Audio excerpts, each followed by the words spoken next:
Hello. The time is 9. It is time for me to turn on the AC in this room that we got. Otherwise, I'll die. BRB.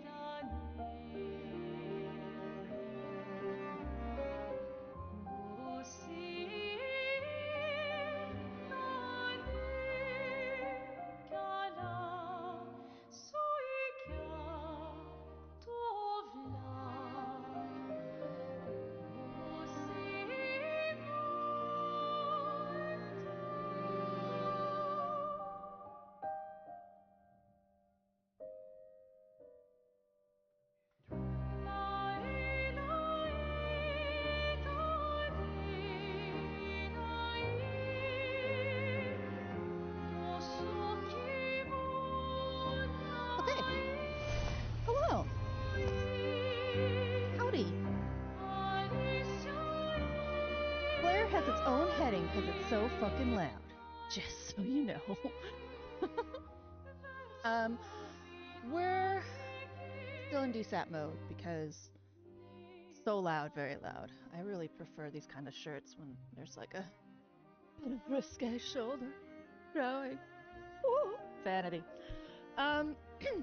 So real quick, like, particularly for those who are watching VODs and are like, I haven't seen this game in a while. I have taken upon myself to get an official story summary and to read it to you.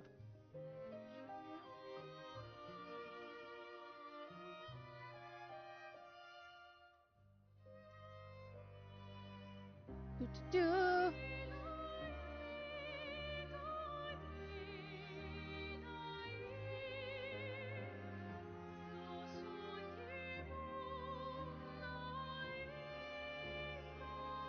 Except I have fucked up somehow.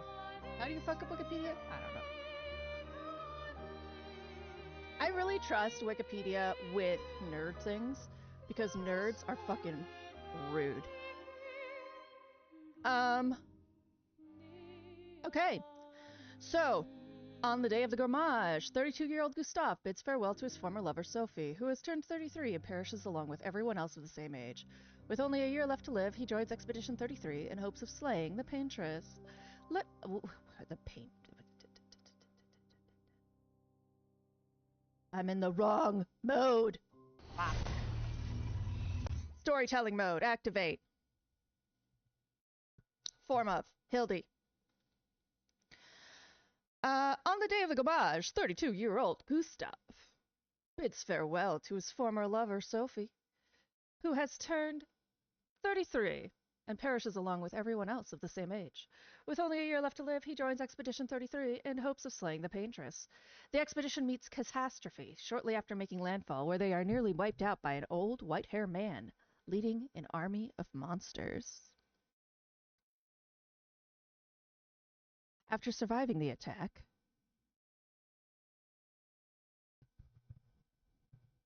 excuse me, I would care to hear what's in my headphones. There we go. After surviving the attack, Gustave manages to locate 3 other survivors, Lune, Ciel, and his foster sister Maëlle. Maëlle begins receiving visions of the white-haired man and a masked girl. They blame her for an unknown disaster. The party enlists the aid of the mystical creature Esquier in order to cross another sea to reach the paintress.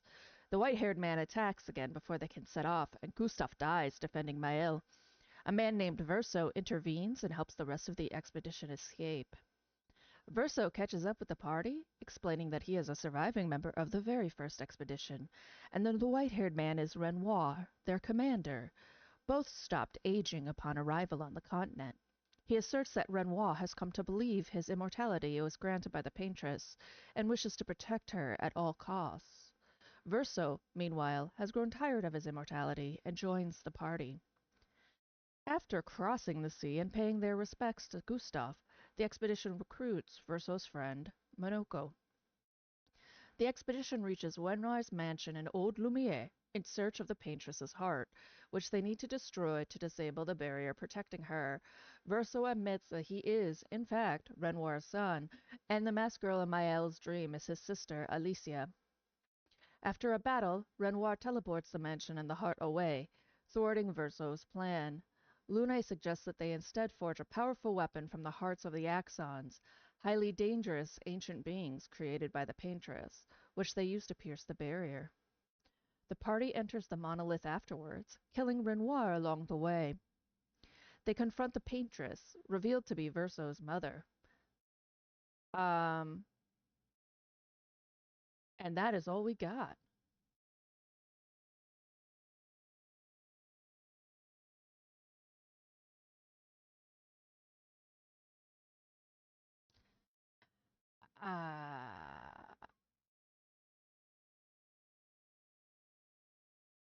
We got nothing else. That's where we're at. Time to do some shit.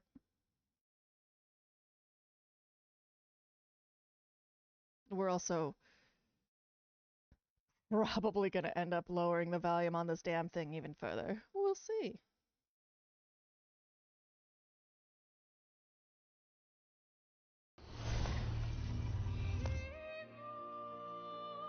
Maybe not. Okay, let's go.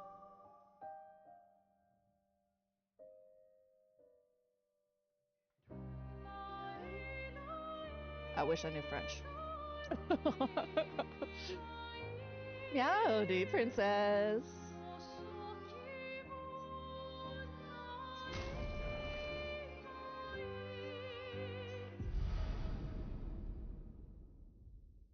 You're just in time to avoid the spoiler. We just did a story so far. Right now, I believe I'm just fucking around leveling, so there's not really any story to be had.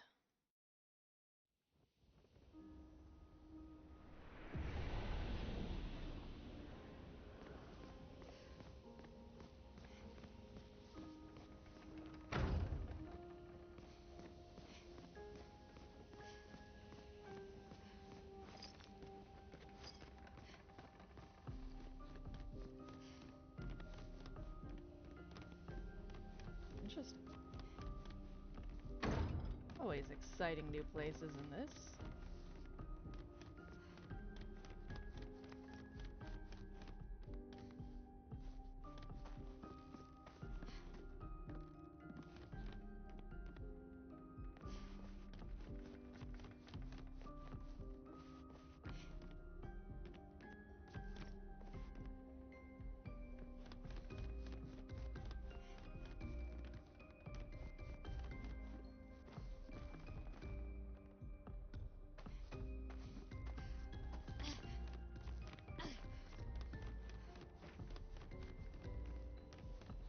Felt like there was another exit from here, but maybe not.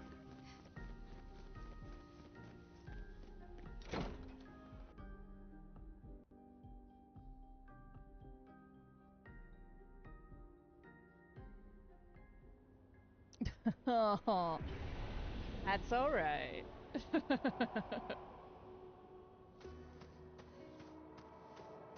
Oh, that's nice that it actually returned me to where I was.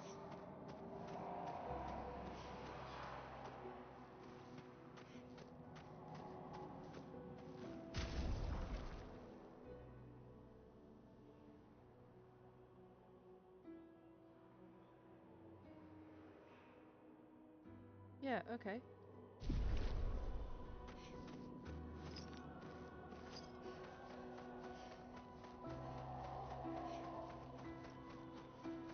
I'm wondering if I got my ass whomped by the boss that's in this area, and that's...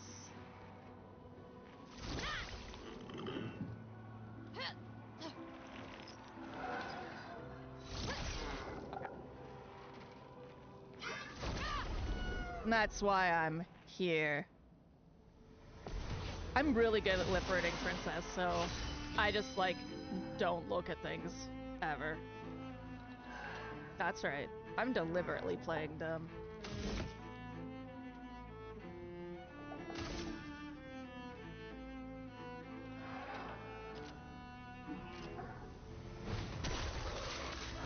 Oh man, super rusty. Okay.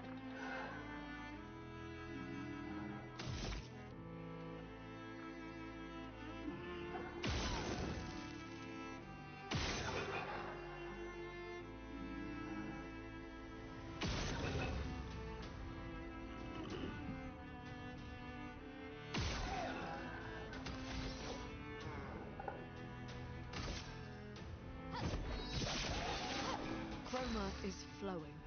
Chroma is flowing.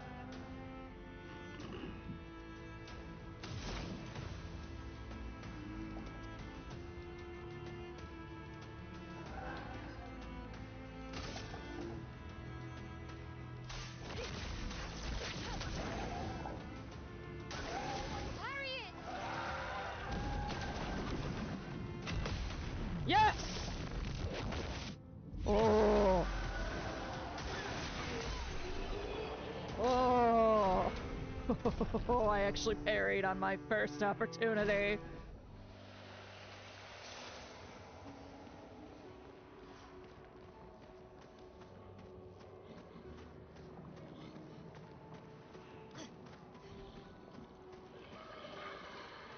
Actually,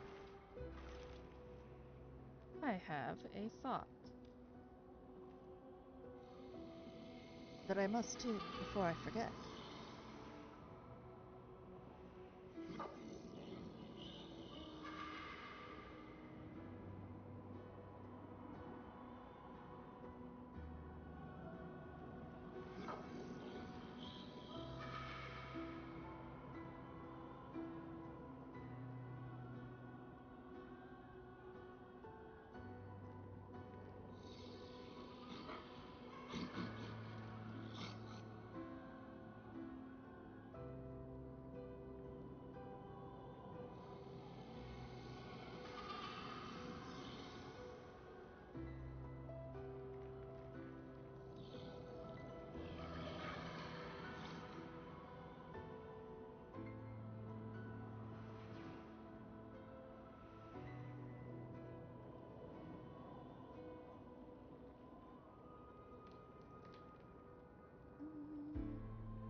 Okay.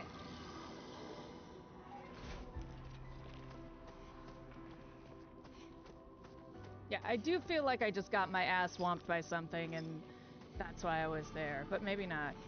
Maybe I don't need to be here anymore.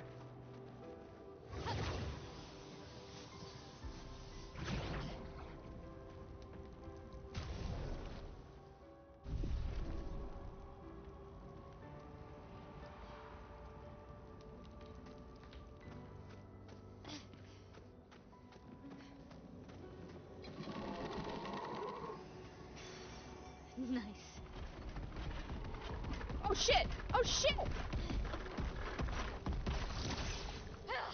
Oh fuck. Oh god. That was very, very scary.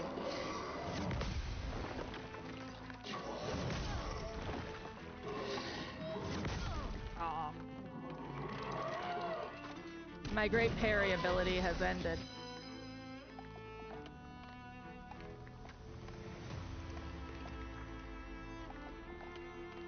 Listen, I need my mouse back. Thank you. She is joining me later. Mostly that our schedules are kind of not cohesive, and we're both home buddies. Well, Ferris isn't a homebody per se, so much as Ferris would more often than not prefer to like go out or just hang out on Discord. And as you can see, I'm not much of a person who like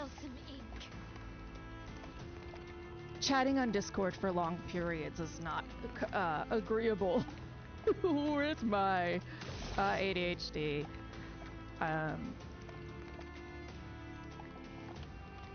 But we're much more used to running into each other and babbling for long periods of time, so we both express great missingness. What are we gonna do? This? Careful, Mael. Whoa! A storm is coming. Well, I was not careful.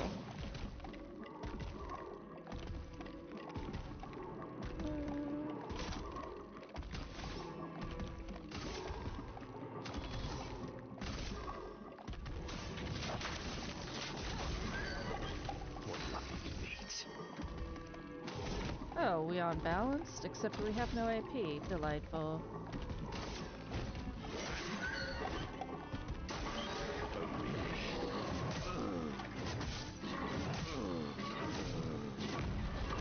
You know, once upon a time I knew how to parry. Finesse and grace.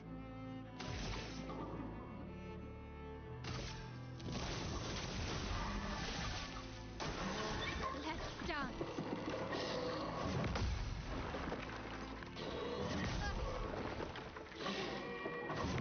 Aw. Balls. A storm is coming. This thing really is scary.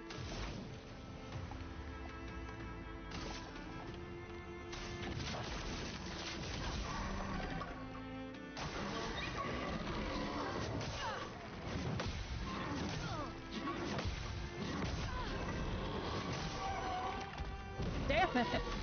Oh, man.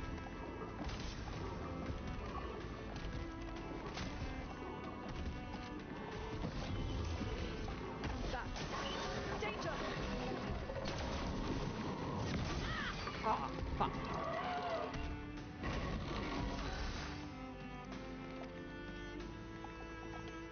Whatever.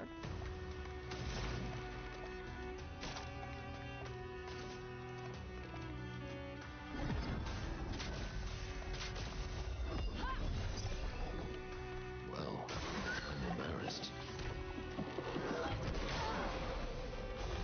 A bit of violence, yes. I appreciate that, princess. Like, very Sailor Moon protection.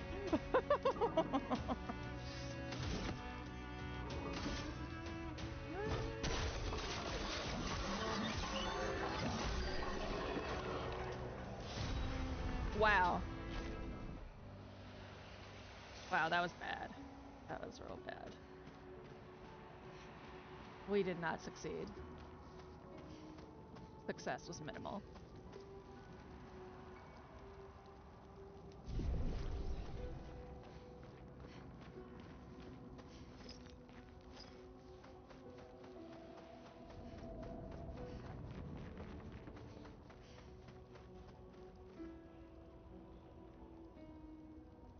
That certainly looks like someone I haven't defeated yet. I must have gotten my ass swamped.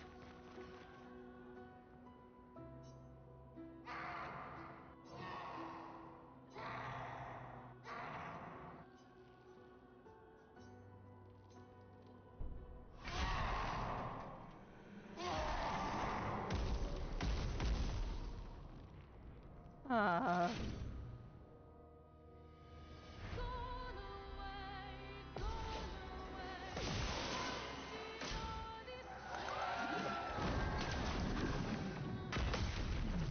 Oh, bless.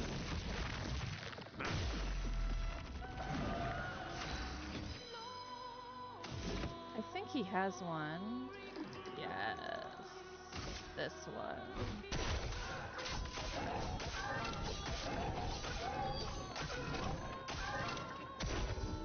Manuko, parry. Sorry.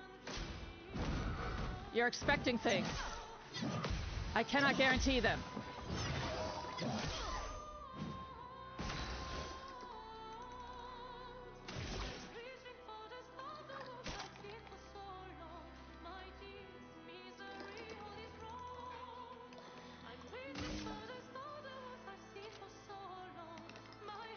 Flame, rain. Guard up.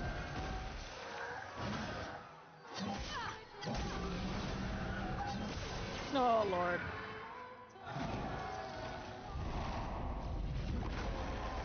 That's rude! Okay.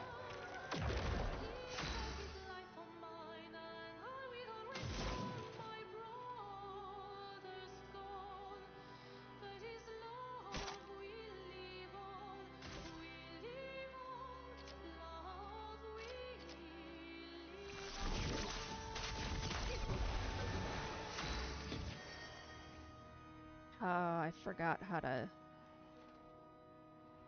break your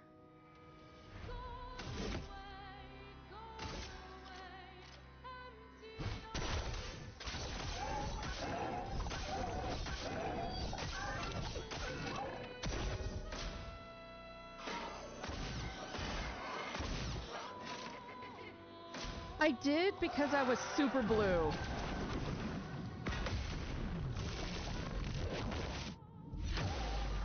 My monitor's kid gives a lot of light onto my face, and it was making me blue. Oh, shit.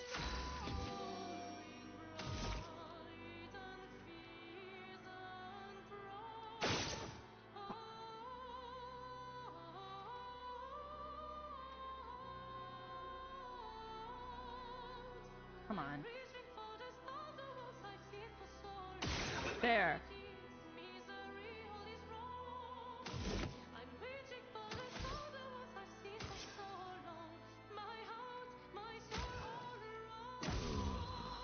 Oh, that's right. He's inverted. Fuck. Finesse and grace.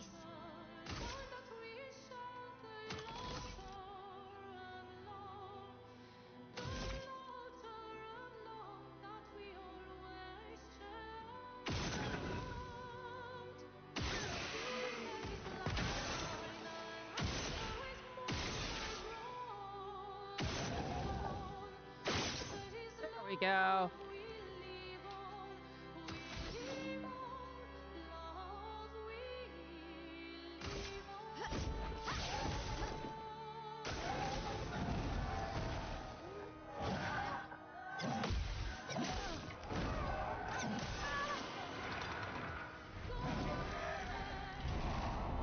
Damn it. Oh.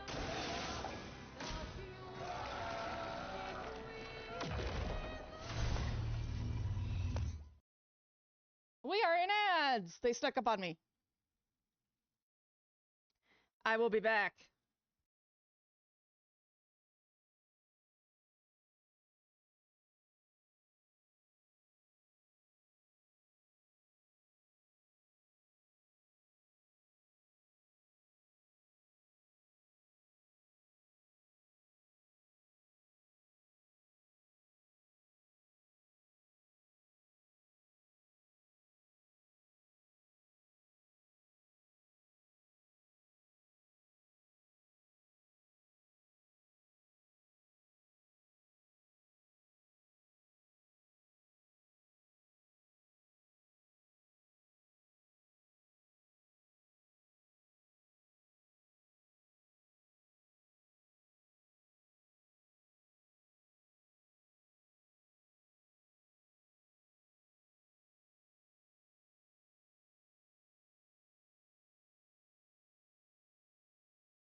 Welcome back. We're still getting our ass kicked. Nothing has changed.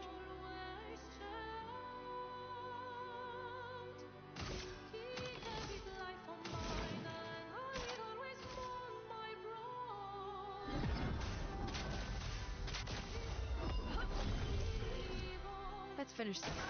Take cover!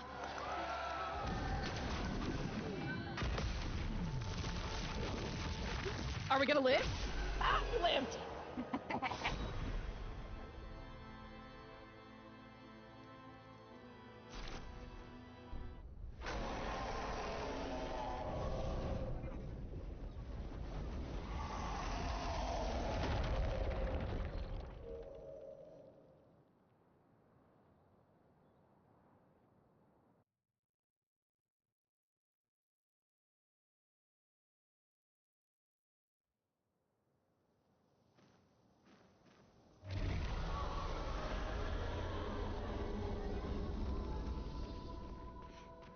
I think that's all of them. We should It be able is. to fight the Axum properly now. Let's answer this thing's invitation. It is all of them. It's gonna be so awful. This is gonna be so awful.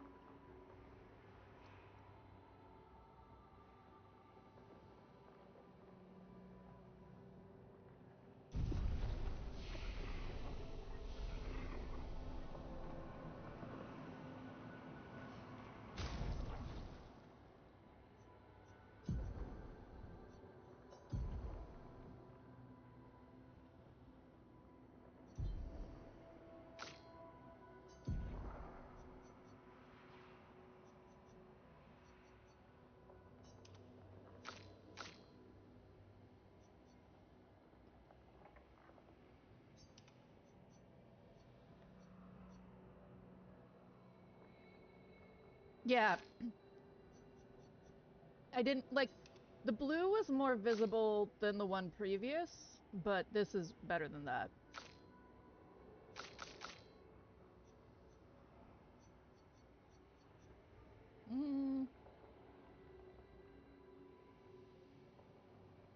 But that applying shell though.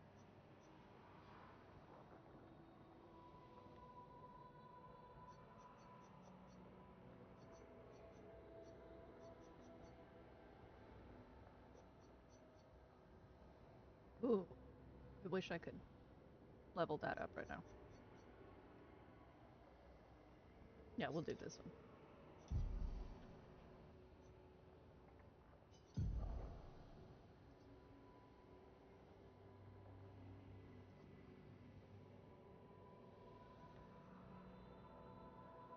That's gonna murder the shit out of you because you're inverted at start. Well, it does wear off. But you can't be healed, I think. I think I have it set up where you can't be healed.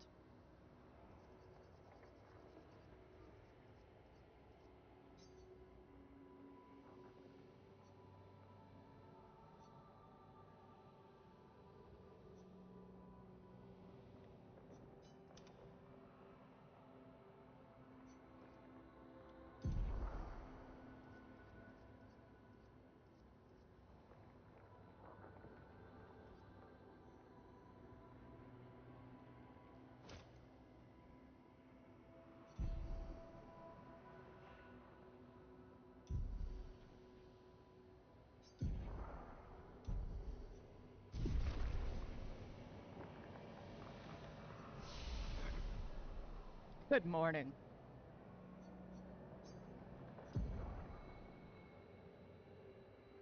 Is it tea time? Hmm.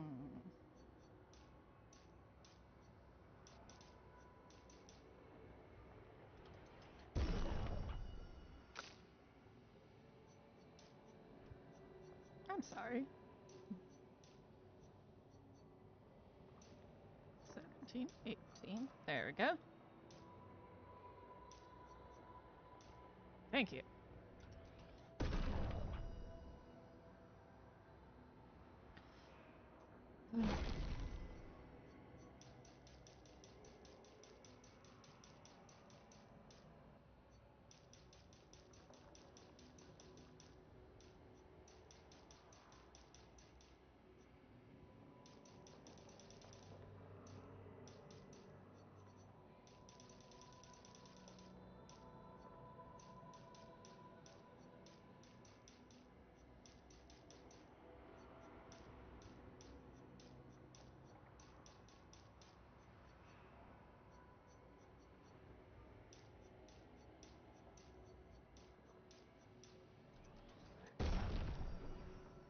Well, you should get some tea now so you wake up. No, I kid. I'm very slow to get started in the morning as well. Changing weapons is such a pain in the ass.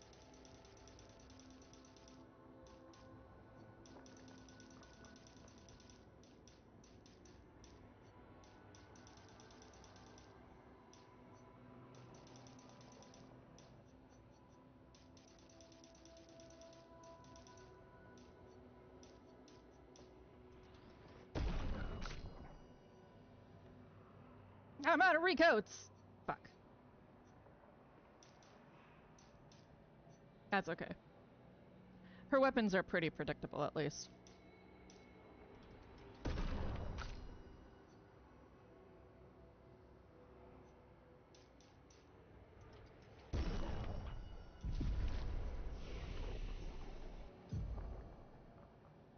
Or, huh?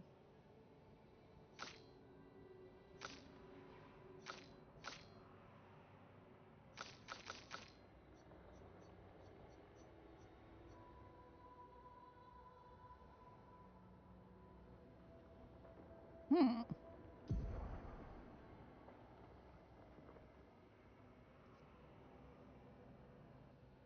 Oh, I already have it equipped. Okay. That's fine then.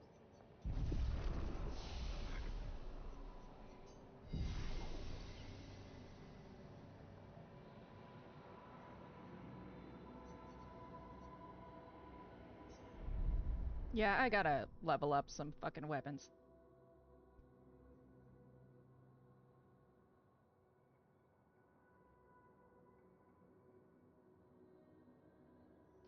I'm sorry, Princess, you're gonna have to get some tea. You're gonna have to wake up. You want to play board games with your friend, correct? Time to camp!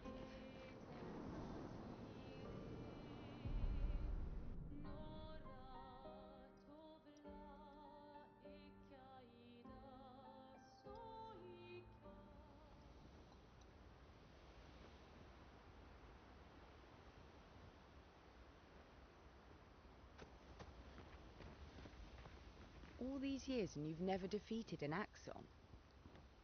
Okay, I'm sorry. They're kind of tough, aren't they? Jesus! They're kind of tough.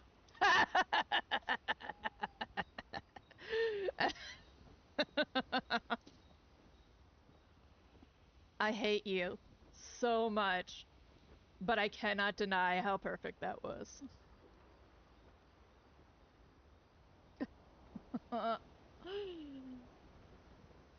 I have to add a marker for that. That is far too precious. Oh wait, I think I could do this. Nope. Oh.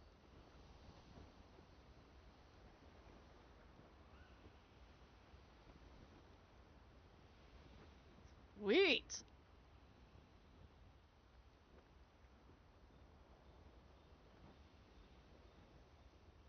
And do you think our chances are close to 0? No, they're just like, okay, one person is close to 0. I didn't think you cared about odds. Lune and I have less than a year. But Mael's different. Yeah, I want to spend time with CL.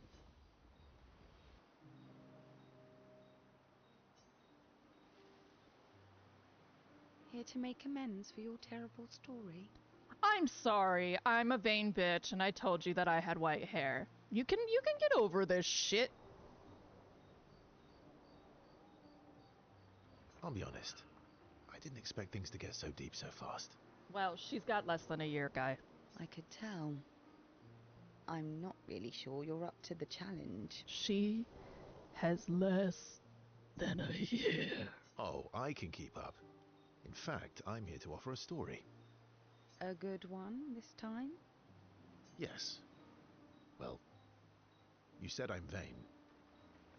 No. You said you're vain. Would a vain person keep this scar? I could heal it, but I don't. Oh? Why is that? It's a reminder of the price I paid to stand on my own 2 feet. But, it meant walking away from people I cared about. Ah, edgelord origins. Thrilling. So, there you have it. Dark and personal. That was not detailed at all! I feel like there's more to this story. It's probably not a coincidence, then, that Renoir has a similar scar. Elle's right, you really do see everything. Oh, my Elle's right. You really do see everything. Mm-hmm. Yeah. We disagreed on pretty much everything. Tactics, goals, what lines we wouldn't cross.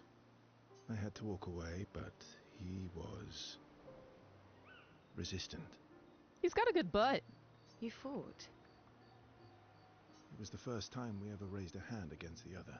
He's got far too much of a back, though. Like, guy, you've got scoliosis. If you can control your healing, that means Renoir can too. And he made the same choice as you. Interesting. Oh, I never thought of it that way. But, you're right. So, dark and personal enough for you? It was worthy. Worthy of the story of that scar on your stomach. Well, we all have scars that won't heal, don't we? Deep. Listen, edgelord, you don't get to do that to someone else. That's a story for another time. The scars look good on you, though. I know. That's the real reason I keep them. You vain son of a bitch. I knew it. Ciel appreciates that Verso opened up for her. He feels closer to Verso now. Persona injected in my game. Hey. Ciel and Verso switched to sillier topics for a few minutes before heading back to the others. Lune.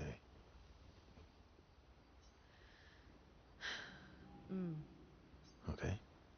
We'll, talk later then. Do you want to spend time with Lune? Yeah, I do.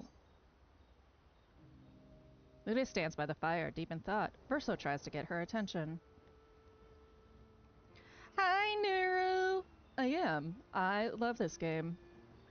It's probably my least attended stream, but that's okay. I am fine keeping myself company.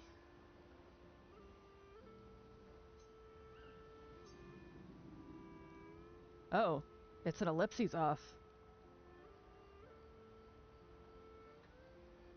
You know, it's not necessarily the day, it is the game.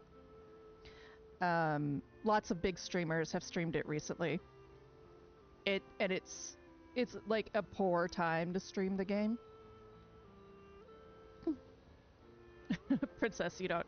Princess isn't real. An illusion. No, I kid. You know, it was really oversaturated when it came out, and there's still big streamers playing it for the first time. But I just really wanted to play it, so I don't care.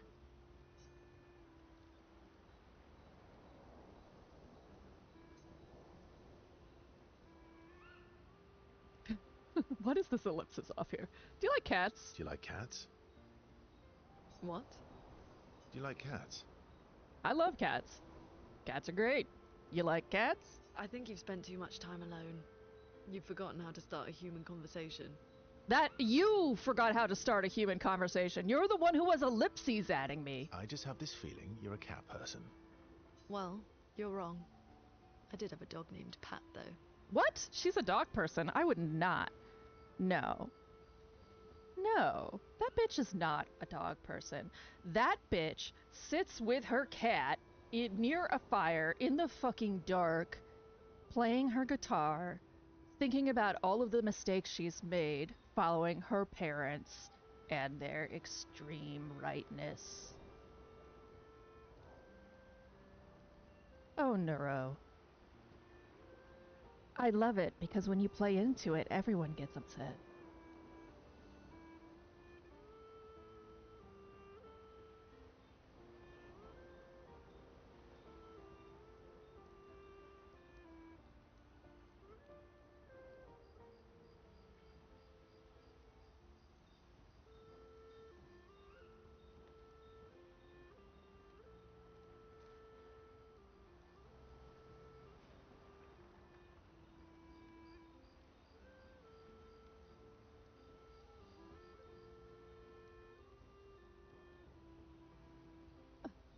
my favorite part about that false dichotomy is that it's exactly the same. It's the same.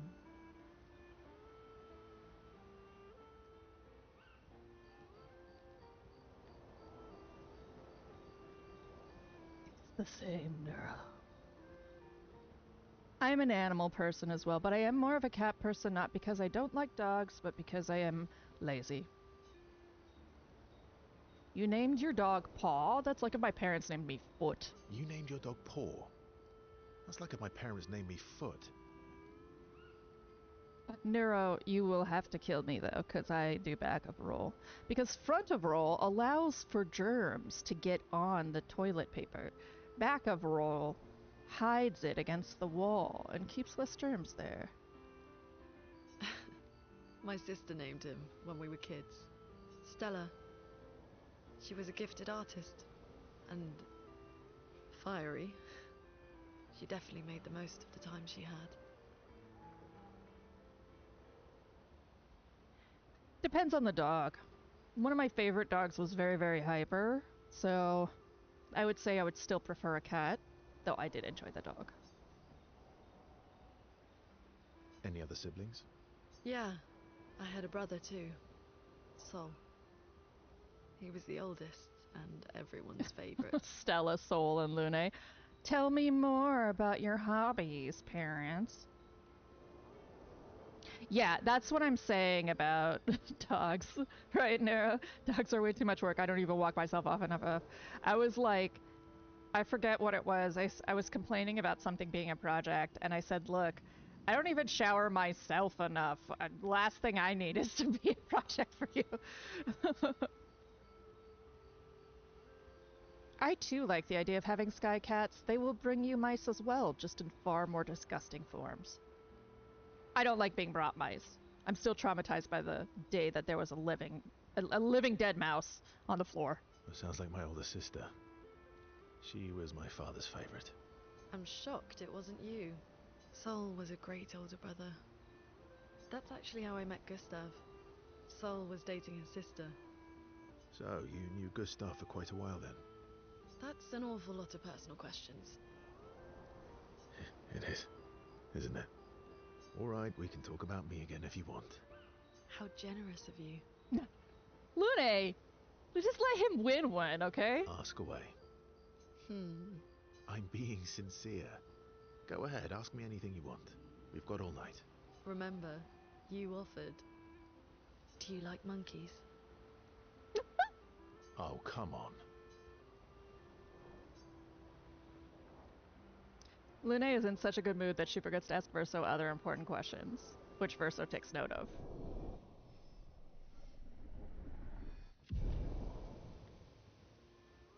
I really like Lune's character. She's incredibly consistent and cute. Ready for the Axons? What is with the Ellipses crew right now? Of course you are. Yeah, I do. If only the... What is happening, punctuation party? Verso approaches Mael, who is alone by the lake. What was it like for you, growing up in Lumiere? Aside from being a sad and lonely orphan, it was great. Cannot unsee. Shart stands before me. Although technically, everyone in Lumiere is an orphan. How old were you when your parents passed away? Around 3, I guess. Yeah. I was an unwelcome surprise. Oh, I know that feel. They never wanted kids. And they definitely didn't want one right before their gommage. Yeah, girl. My parents straight told me I was a mistake when I was 13. I know this feel.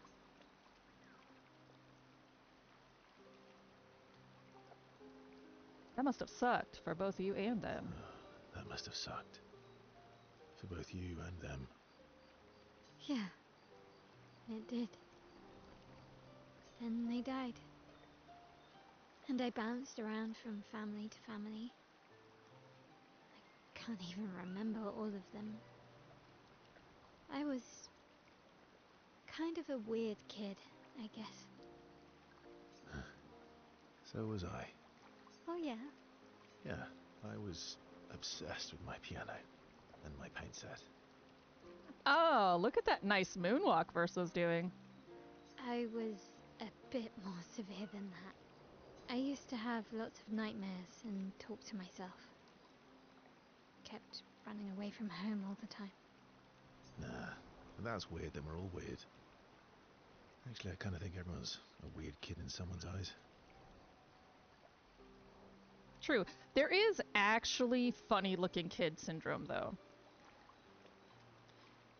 Which is, I'm sure it's called something else now, but the neuroscientist I learned it from when I was 28 called it that. And basically, you can tell most genetic and intellectual disabilities because someone's face, like a lot of the genes that connect to ID and PD also connect to facial features. Well, I was a weird kid in everyone's eyes. Even Gustav's. Kind of. It's why he and his sister took me in. Nobody else wanted me. But I guess Gustav and Emma used to be weird kids too. So they liked me. See? Everyone's weird.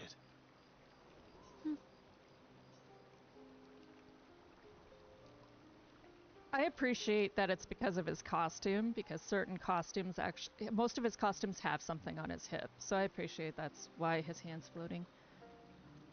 What's something you liked about Lumiere? What's something you liked about Lumiere? Wandering around the buildings. Nobody wanted me for any of the fancy apprenticeships.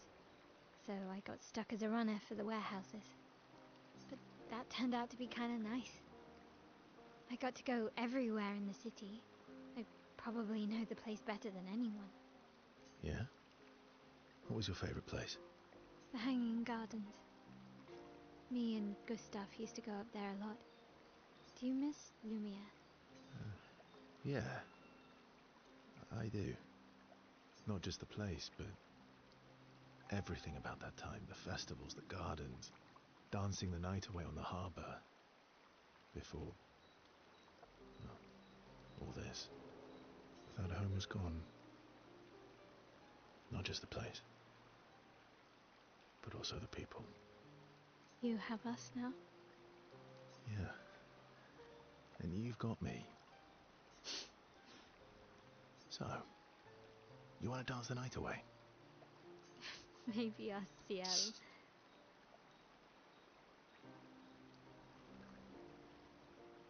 So Gork predates FLK, and both are now thankfully considered derogatory and non-clinical, but they were real terms used in clinic. Yeah, they were.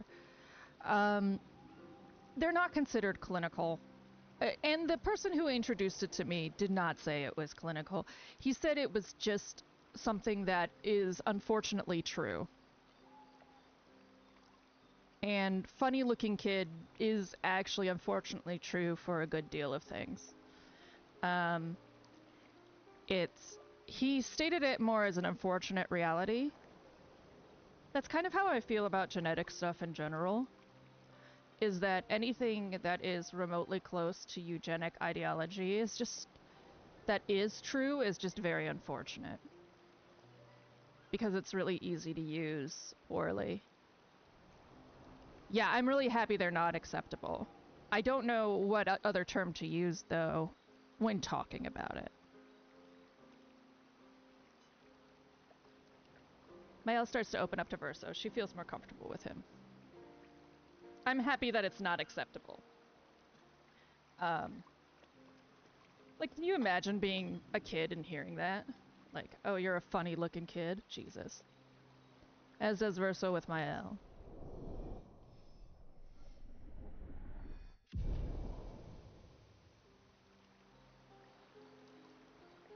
Mael and Verso spend some time reminiscing about the past, then head back to the others. I'm sorry, Mongia. We'll bring Noko back. No, we won't. I know. I'm ready. Just say the word. When the time is right. After we've settled this. Do I want to spend time with Minoko? Sure.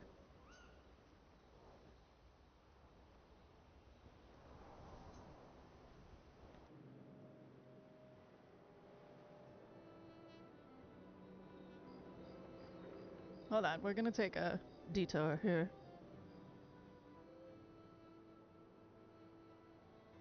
The best part about streams that are low attended is you can be like, fuck you, we're doing something else right now.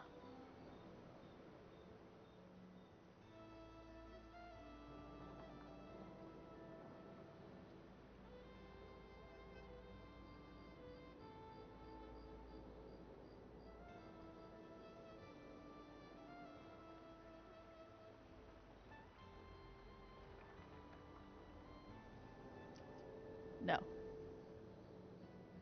Fit to screen. There we go. Let's talk about FLK and Gork. Let's learn. Learning with Hildy. All right. So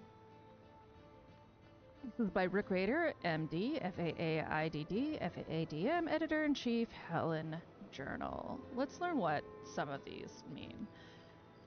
FAAID. American Academy of Implant Dentistry. Okay. FAADM. American Academy of Disaster Medicine. All right. When I was a medical student in London, I was fortunate to perform a pediatric elective at the... Actually, hold on. We have one more thing to do. It's important when you read articles like this to know who they are. So he is part of the National Task Group on Intellectual Disabilities and Dementia Practices. They are very well respected in the accessibility community and in the disability community. So already reliable source. That's interesting. Why is it... Oh, I see. I said fit to screen, you bastard.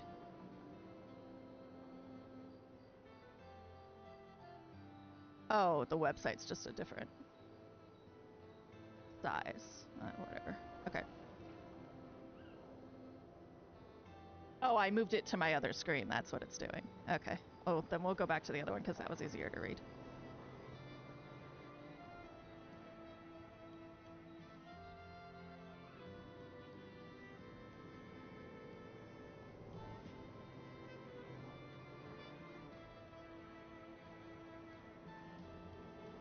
Okay.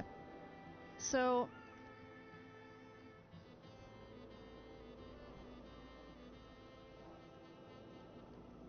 done a little author blurb. We'll do that too.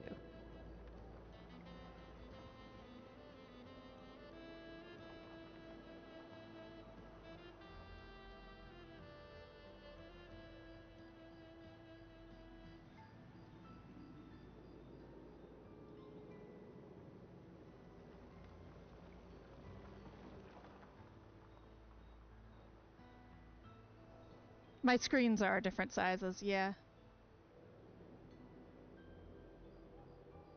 Yeah.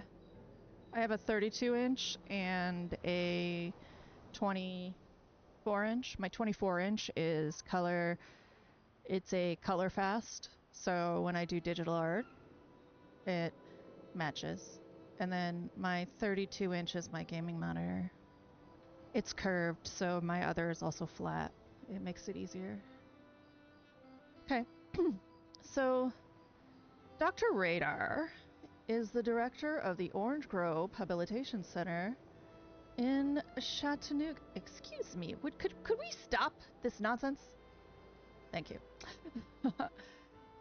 In Chattanooga, Tennessee, and a physician cross-trained in internal medicine and medical anthropology. His special interests are in the aging process as it relates to individuals with intellectual disability, and especially in the training and education of direct support professionals and healthcare providers in the area of cognitive decline and dementia. He is a former member of the Federal National Council on Disability, the board president of the American Association on Health and Disability, and editor-in-chief of Helen, the Journal of Human Exceptionality.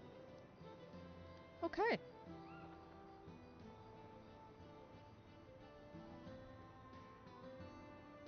Yes. And technically I have 6 monitors that I could have, but I've chosen only to have 2 set up technically a third if I use my tablet.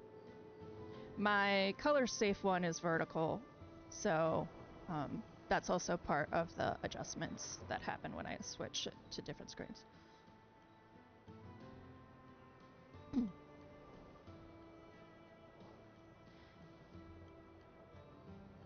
I'm sorry.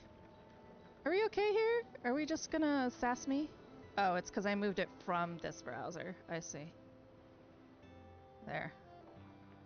Are you happy now, OBS? Can we be friends? Can we be friends?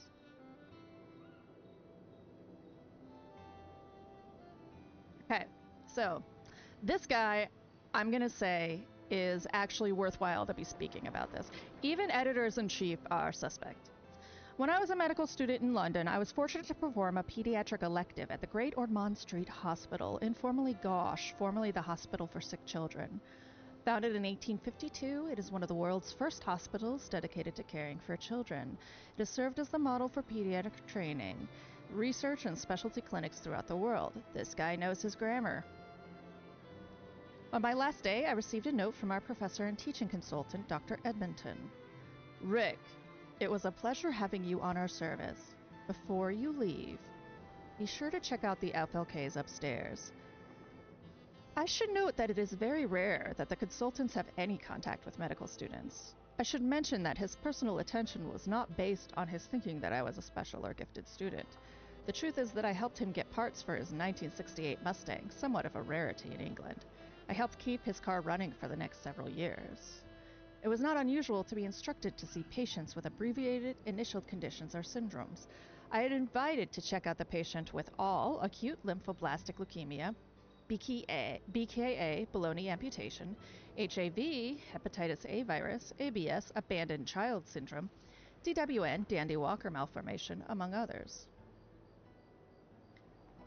The ward was a large, open area with beds arranged side by side, no private rooms or cubicles. I went from bed to bed looking for the FLKs. It was apparent to the nurse sitting behind her desk that I was clueless.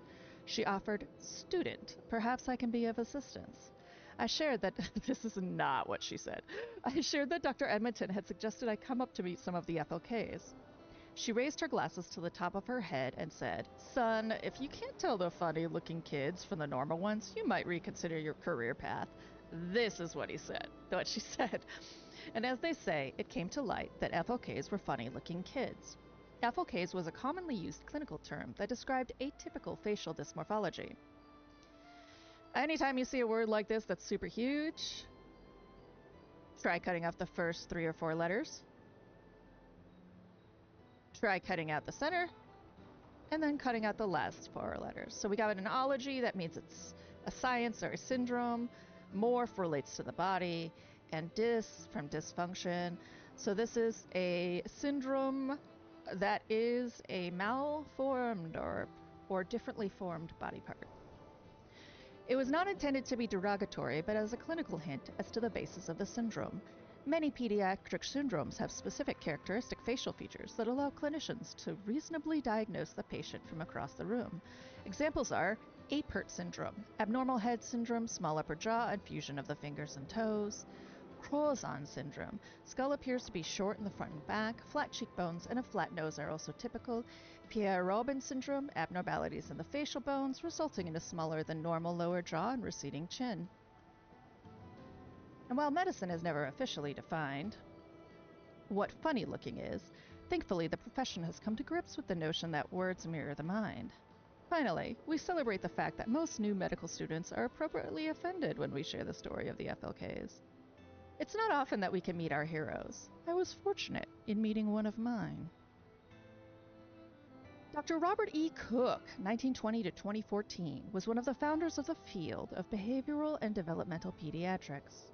Driven by a commitment to his own children, 2 of whom had cry de chat, cry of the cat syndrome, he was a no-nonsense clinician, researcher, teacher, and advocate. Momentary sidebar.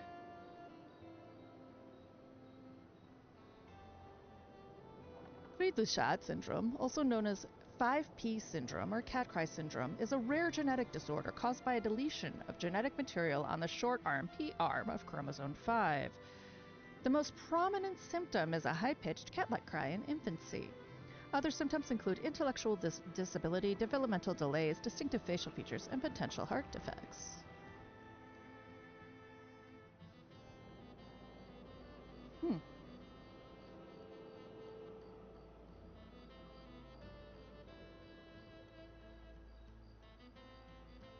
Dr. Cook's profound legacy includes groundbreaking medical research and visionary academic leadership, as well as innovative public policy. He was President John F. Kennedy's choice to lead the President's Committee for Mental Retardation.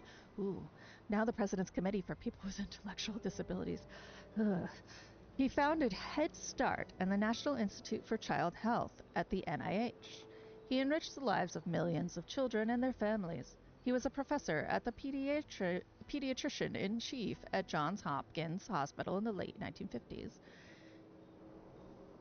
In the later years of his life, I had the opportunity to meet and interview him. I asked him, of all his accomplishments, which was the one he was most proud of. Without hesitation, he said, getting the residents at Hopkins to stop using the term gorks. It was obvious from my bewildered look that I was clueless.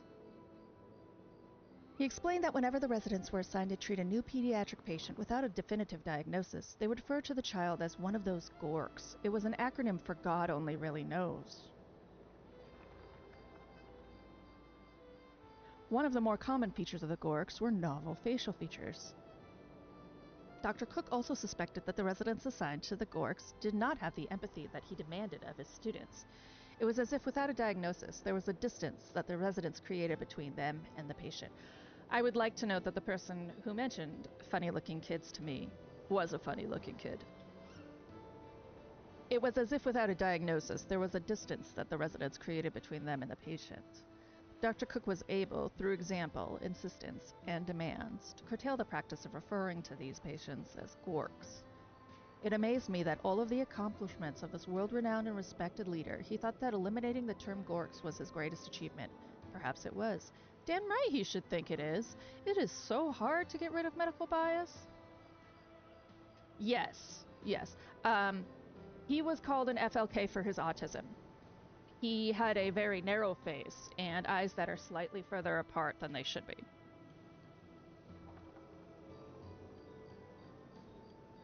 Which is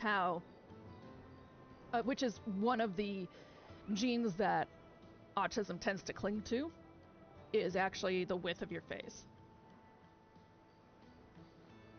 No idea why, nobody knows. Thankfully, we have relegated the terms, other than just, standard crossover when genes split, and you get like... So when you're making a new cell, you have mother, father. They connect at the kinetochore in the center, and they make an X.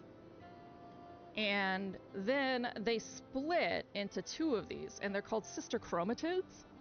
When you split them again, there's been all this higgly-piggly that's happened in the middle of genes connecting to others very stickily, so you get a lot of mixture, and that's how you get, like, gene variation in a species. So when genes are close together, it's one of the basics of Mendelian genetics. When genes are close together on the chromosome, they will go together. So,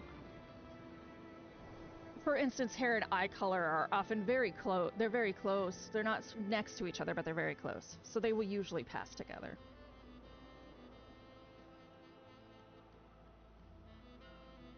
Thankfully, we have relegated the term FLKs and gorks to the waste bin of terminology. Unfortunately, we still have portrayed negative feelings about people with facial untypicalities. People with facial deformities are considered disabled under the Americans with Disabilities Act, as they should, because we're a very visual culture. Even if your facial deformity, quote unquote, has nothing to do with any sort of intellectual disability, we are so vain in this country. I'm sorry, excuse me, that keyboard is not hooked in right now, don't you sass me.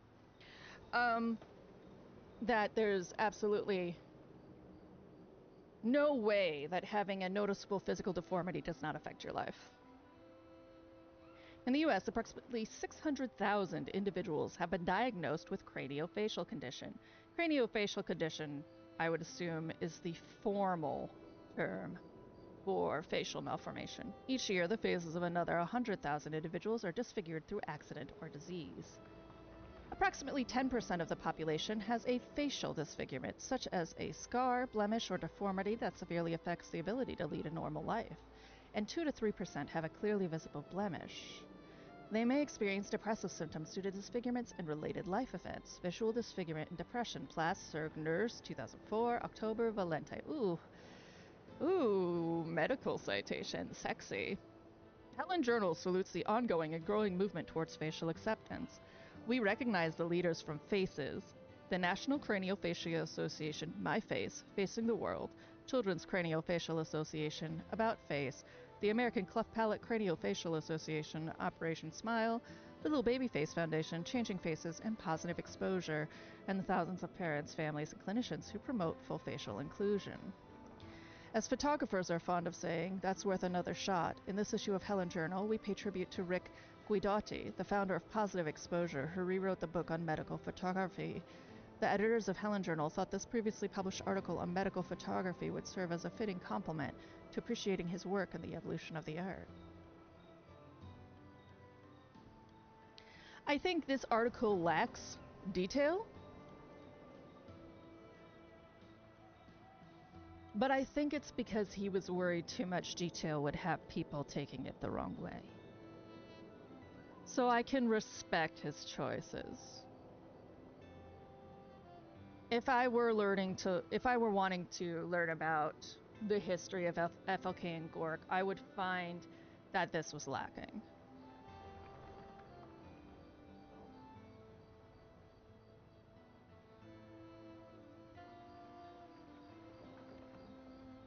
Yeah, no, my commentary is not that I expected you to teach me.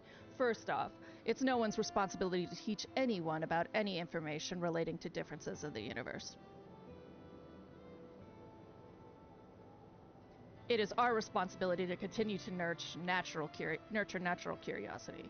But second, I think you can yap all you want.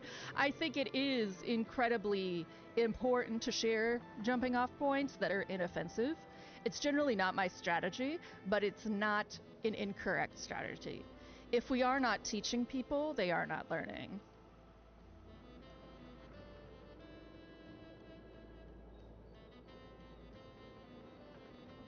Listen.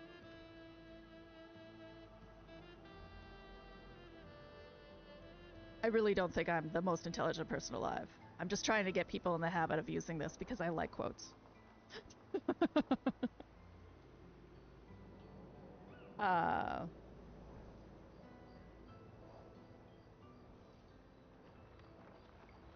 Okay. That was a wonderful sidebar. Thank you, Nero.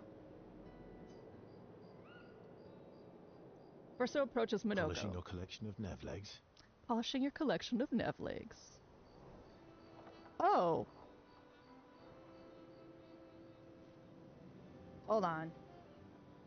I need to change that because I want everyone to be able to use it.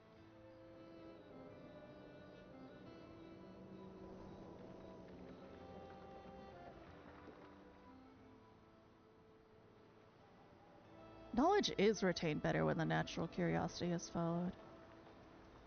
Commands. This time commands. Quote. Oh, I didn't give any permissions to it. Permissions.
Try and use it now.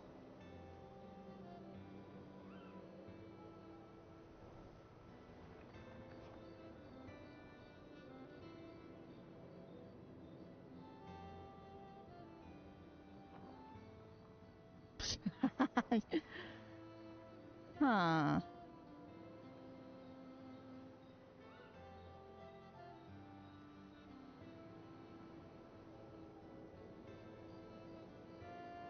This command is available to everyone. Edit.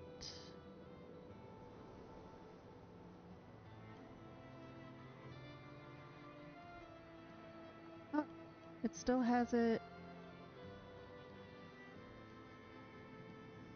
Mode, roles and ranks, single viewer.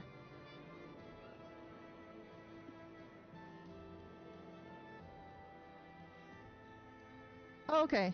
It should really be good now. I just didn't understand what I was doing.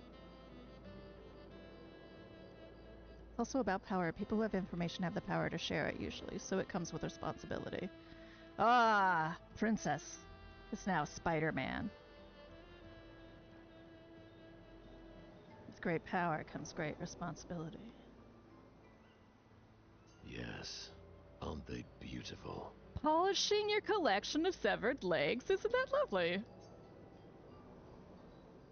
Yes, I too find the legs of our enemies to be beautiful. Yes, I too find the legs of our enemies to be beautiful. Yes, I knew you would appreciate them.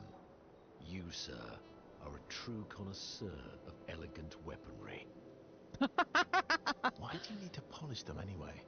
Because they're weaponry and they should be shiny. And also, I don't know, people shave their legs. Maybe he's shaving all of his legs. A warrior must be prepared for battle. And battle is See, just he feels as much powerful when he mental shaves as the legs of physical. his enemies. Mental, eh? Imagine you're a Nevron, and you see me charging toward you. And I've shaved the legs of your friends.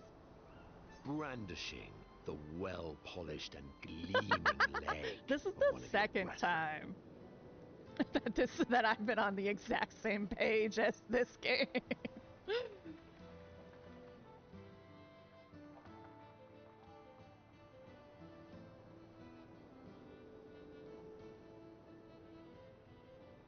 Think of the intimidation.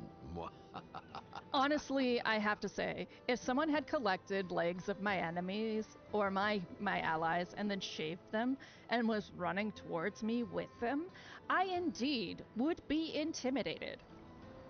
True. I wouldn't want to battle anyone who's using Oops. your hairy foot Oopsie as a poopsie. club. More for the smell of the intimidation. Oopsie poopsie.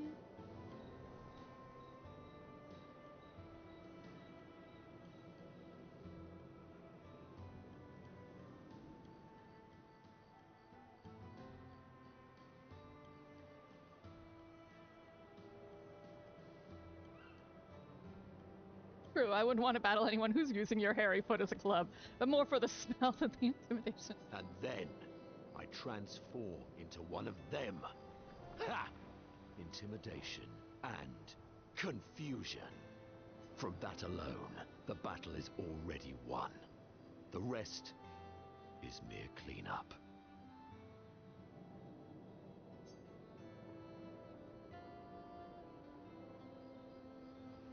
Funny, doesn't seem to work for you against Stalax, does Funny. it?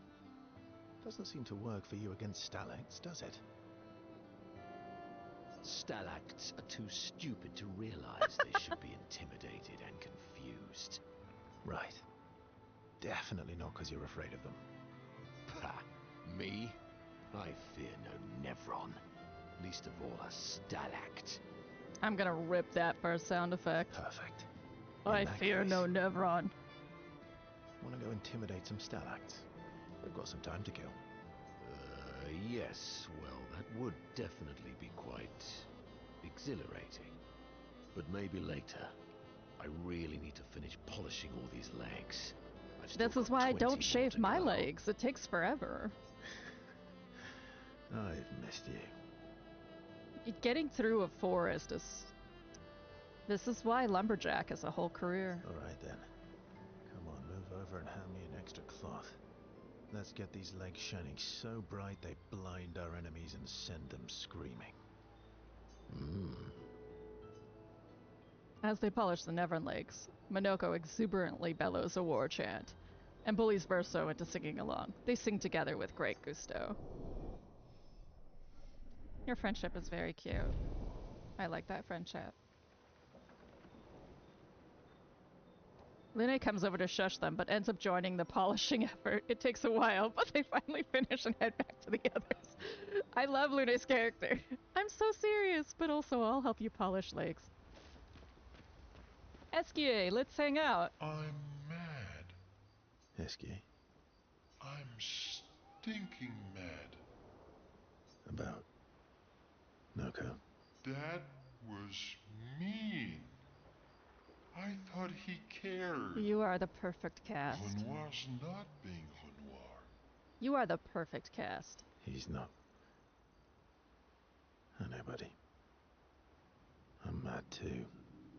There's like silly voices in games and anime all the time, right? Like, oh, this is a character who's supposed to sound weird. Meow, meow, meow. Esky is the only one who sounds like this is his voice. He can't help it. So that when he says, I'm mad, it's just how it comes out.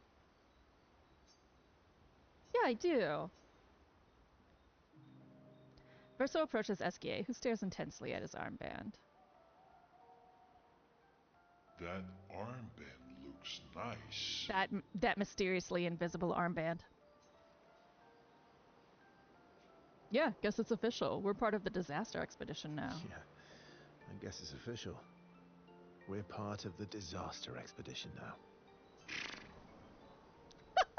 Blows a tiny raspberry. Are you jealous? Are you jealous? I'm doing all the hard work. Where's my armband? So, you want an armband too? Maybe. Maybe. You barely have arms. Not true. Anyway, I want a headband. Your head is humongous. You're gonna need so much cloth. I have a big brain.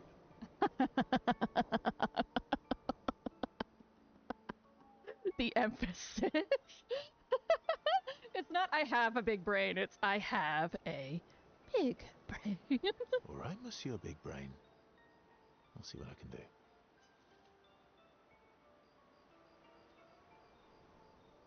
Oh my god. Happy now? now? I'm happy now. Ooh, this is the nicest thing ever. Ever. Kia is even more excited than usual.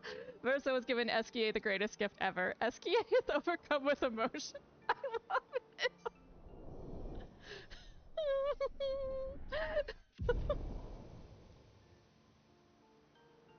Esquier dances around with his armband for a bit before they return to the others.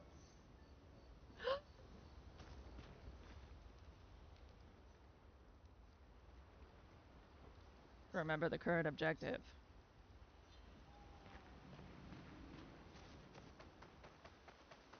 Curator! Hello? Oh.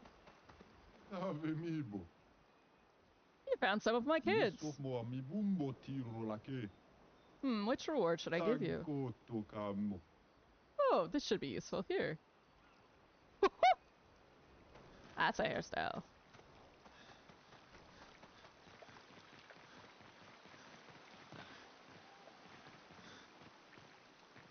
Curator, I swear to God. Where are you?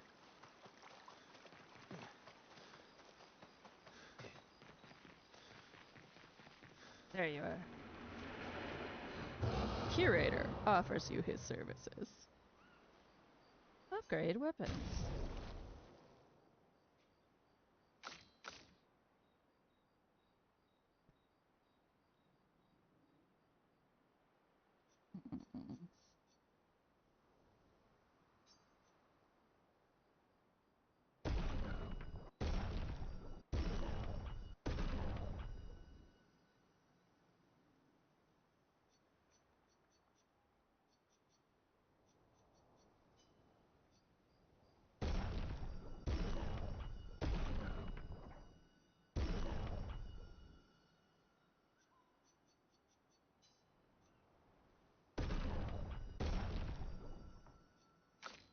No, you have a favorite.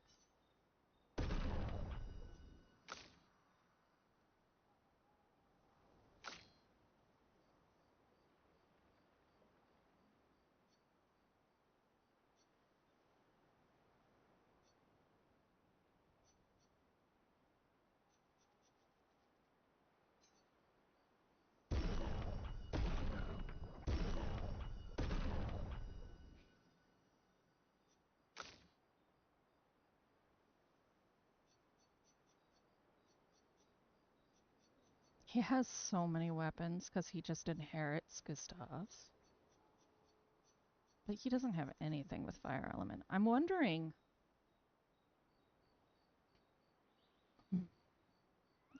if this boss actually is weak to lightning, and that's why they're handing me a bunch of lightning weapons. I should put something into this just in case.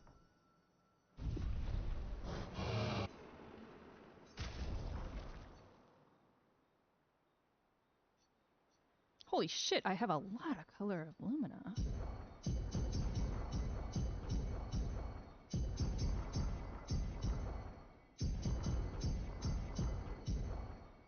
Oh, okay. Well, too late now.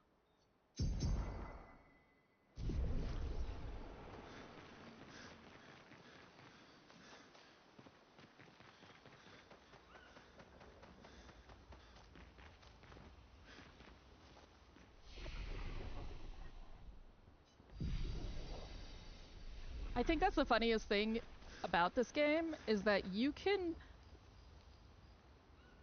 like, literally So the masked not person heal with Renoir, at camp. that's your sister? Not a hard leap to make. Her name's Alicia. What's wrong with her? She wears a mask all the time, she never talks, and she's always staring. She was trapped in a fire a long time ago. Damaged her face and her throat, so, yeah. Why did they come to see me? I don't know. That surprised me when he told me. She helped me before. I thought she'd help me again, but it seems she's chosen a different side. Family is complicated, right? Yeah. Do you want the armband back? What? I feel like a fraud wearing it, given, you know. Wear it anyway. You said you chose your side, right? I did. You're not upset with me. I'm just amazed that, I know it's just a function of, like, this is an indie game, but I'm amazed she's getting up every morning and putting on her fancy eyeshadow. Strange that you know. I hate secrets, but Gustav always gave people the benefit of the doubt. And your actions are what matters. I trust you. Thanks. I don't. Alright, time to go.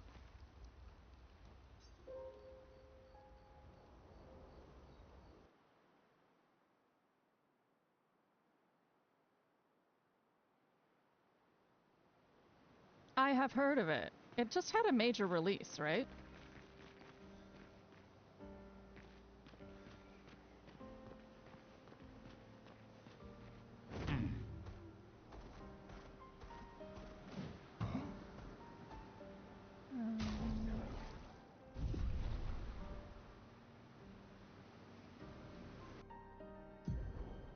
Oh, okay. I'm right where I need to be.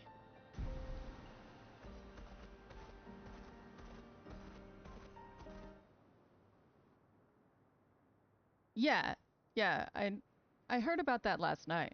Oh! Damn it! I went right through the ad again!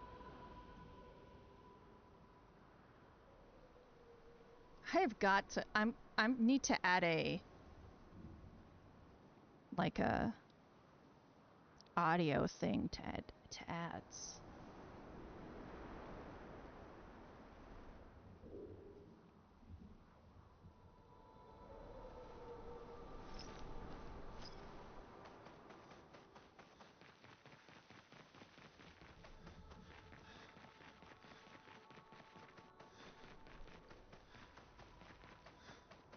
If and when I get a job, I'll pick it up. I'm on money lockdown.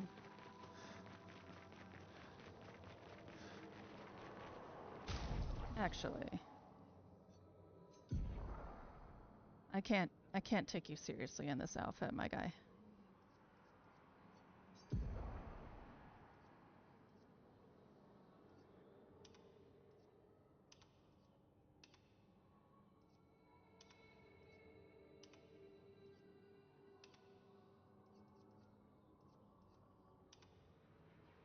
Are they the same? What's different?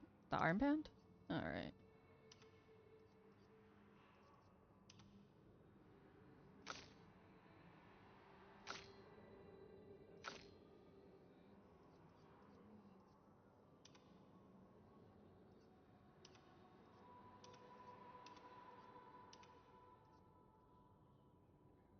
I don't know. French Bob. French Bob for you. Nope. I can't.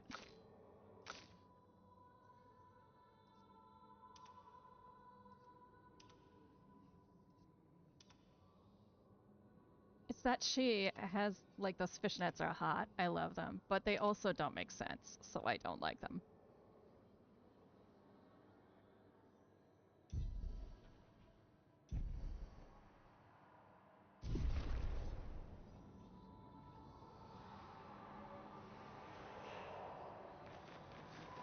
I did not know it's part of a multiverse, Princess. What is the other game in the multiverse of Sea of Stars?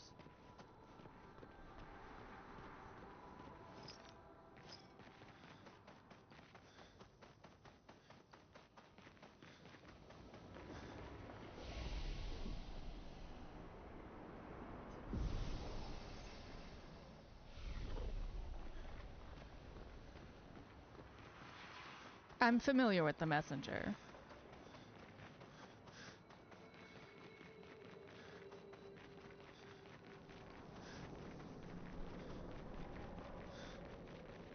Are you just very excited about Sea of Stars?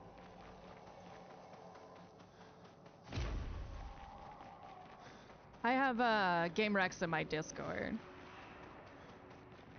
I'm a little focused on this game to think about another one.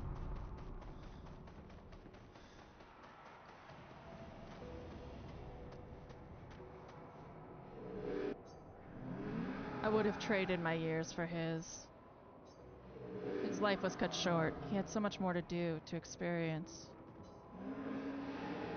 This is senseless war. Why? To what end? Life shattered. For what? He was innocent. Innocent. It was the folly of his elders, but he paid the price for our habits. I would have traded my years for his. Who are you talking about? This place, this Axon, they're all part of his story. The man has gone silent. I knew it! These monsters are fucking people who go majed!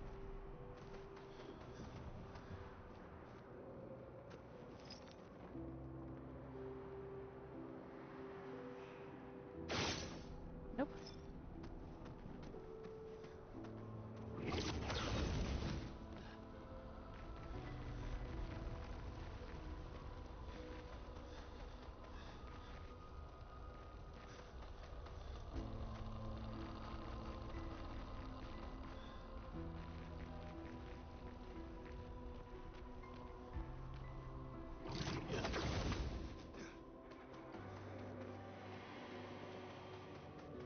Well, I'm excited for you, Princess.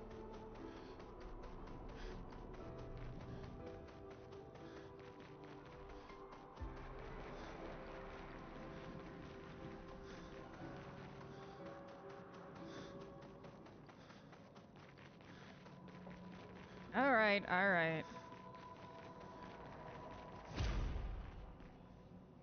Oh, you're still just the guy. You're still just the guy. Oh no, you're a Gestrel. Hi.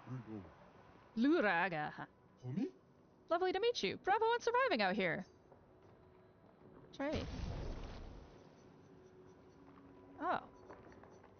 I already challenged you. I already have the Sedan. Oh, that's why he has 0. Wait, how did I end up back here? What?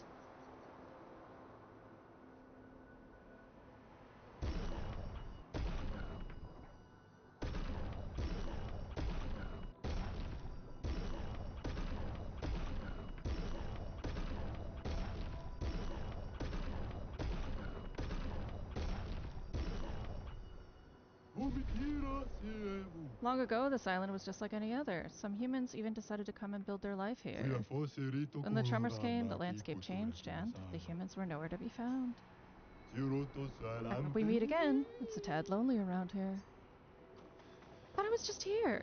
Maybe I wasn't.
No, I actually don't want you to play first.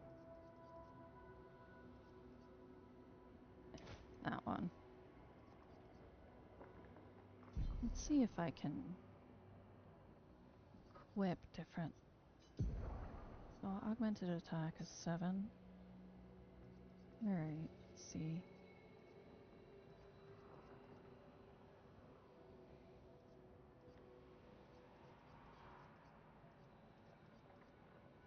Original.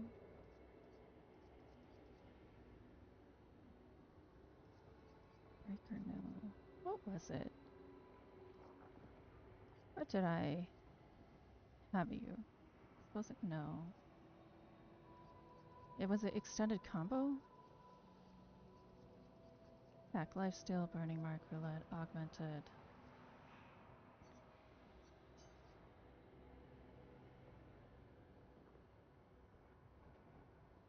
Combo attack 1. There it is. 10 points. Yeah. Okay, CL.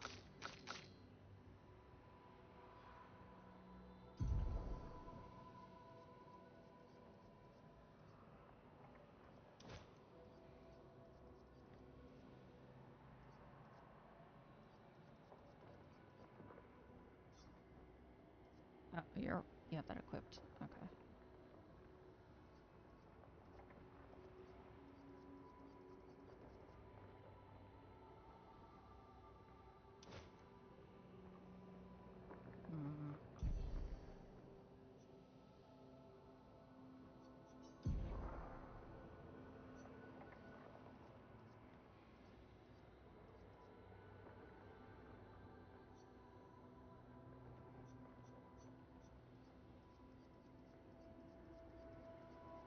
Longer shell. Okay. Nobody's wearing longer shell right now. Oh, somebody is. I don't use Verso a lot. You're taking that.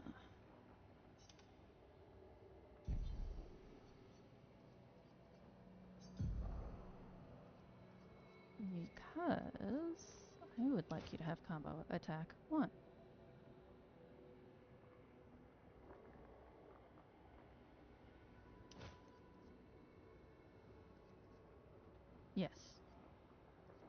Yes, that's what I want.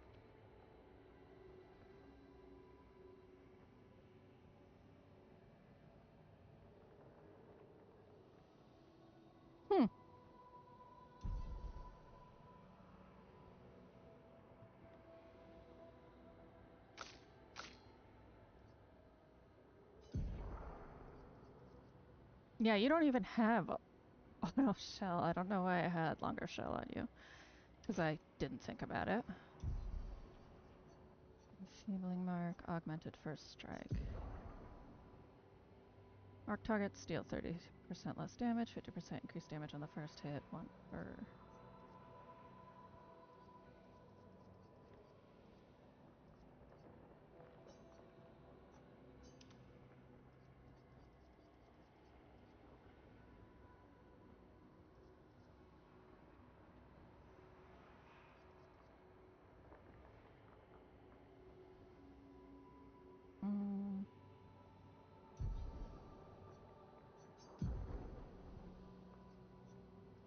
He doesn't auto-mark anymore, I don't think.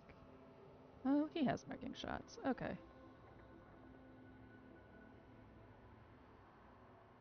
That's 10 points, 5 points for healing share, but it's not learned. Okay. Yeah, that's fine. Monoko, can we optimize you a little bit? Let's see. Start first, that's what I want.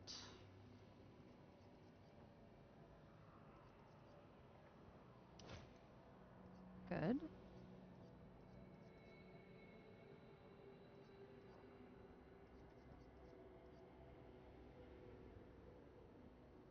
Okay. I don't know if I like roulette, really.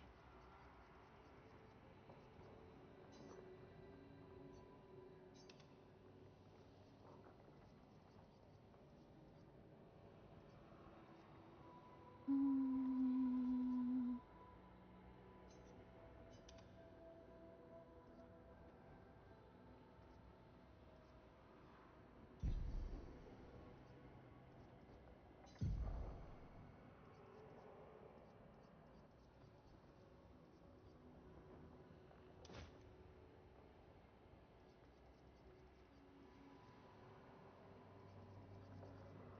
50% increased break damage on base attack. Increased counterattack. Okay. Okay, we're ready.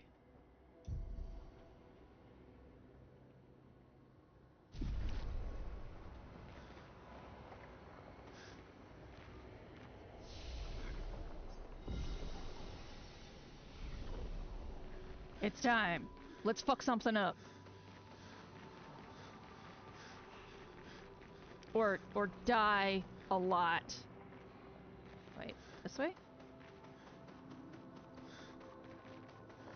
I think that's the big ass door.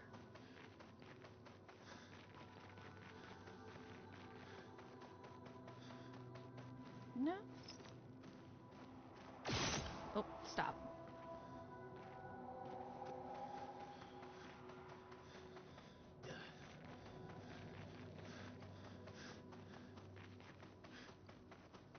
I think... Oh, there's the lamppost. Always look for the lamppost. They're very kind like that.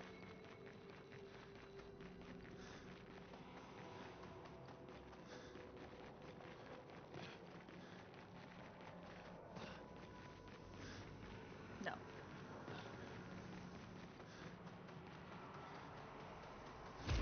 Oh, I hate it. Oh, didn't I already come this way? I witnessed circle?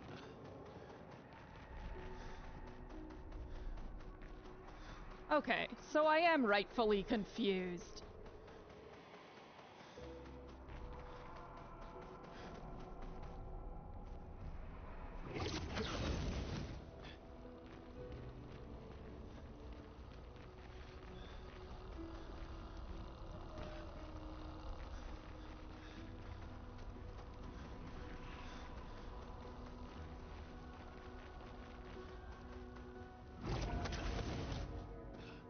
Okay, I went the wrong way. Alright. Monoko, what does that mean? He who guards truth with lies. Exactly what it sounds like. Guard as in protect? Or guard as in control? Yes. Yes. So well localized. Okay, let's see.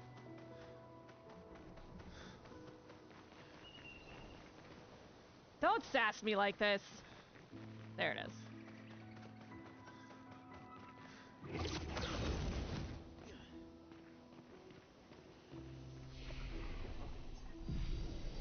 Wow, 39. You made it pretty fucking far, my guys.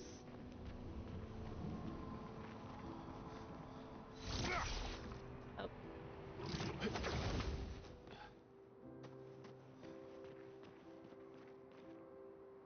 Alright. It's time to get swamped.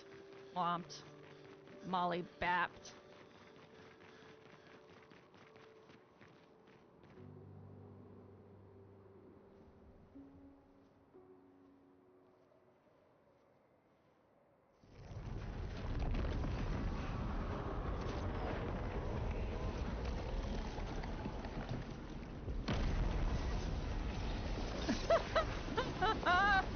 I hate it. I hate it so much.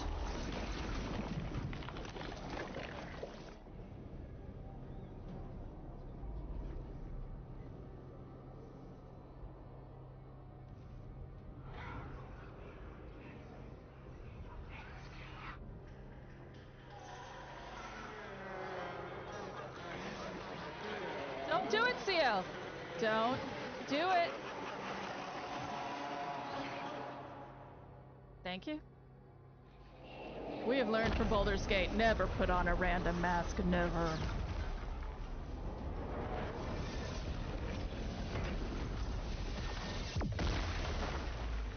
I hate it.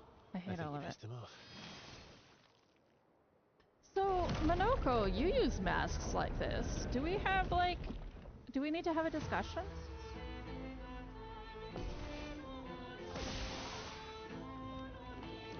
Oh. Oh.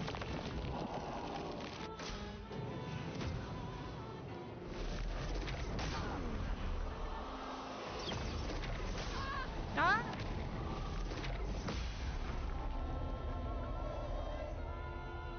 God.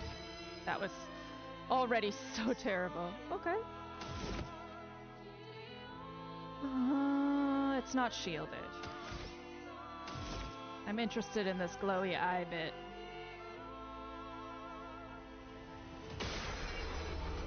Okay.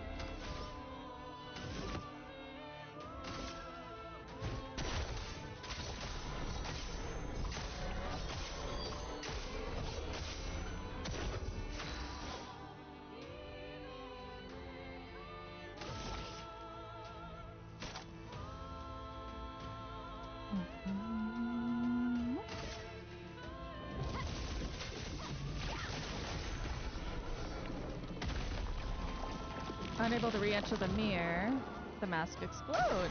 It likes you. Tries to build shields with the peace mask. Ow! That's not building shields! That's literally hitting me.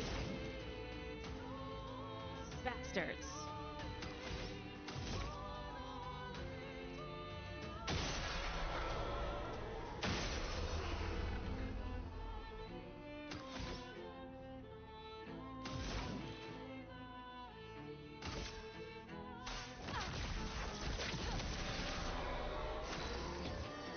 Okay. Balance.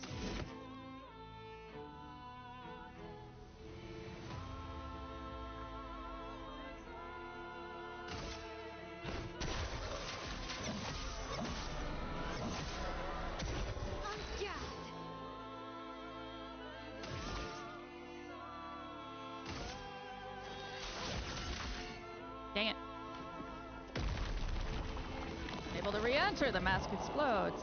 There's gotta be a second phase. There's no way.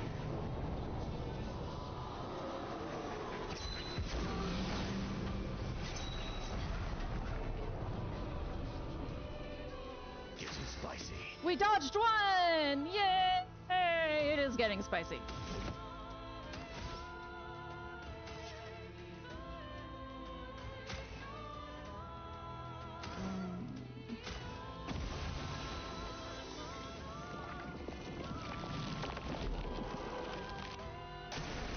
Your turn to dance.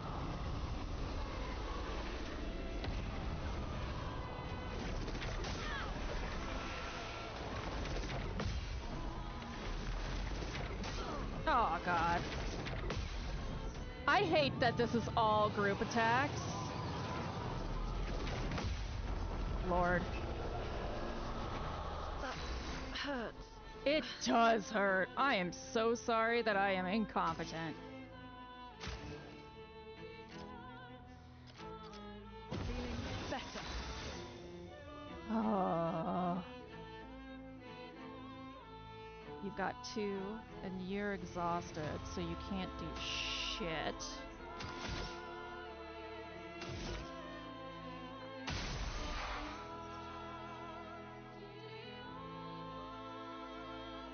Oh, that's right, you're exhausted. Ah! Yeah, that you'll see parry and stuff. That's what I've been trying to do.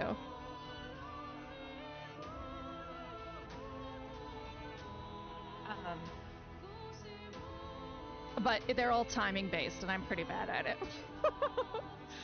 Normally I play games on hard, but because I'm so bad at parrying, this is on normal.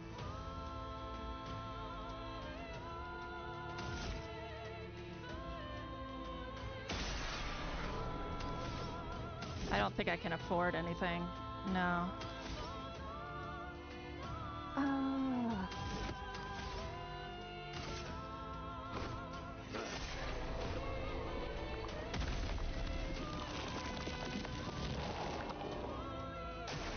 Take cover.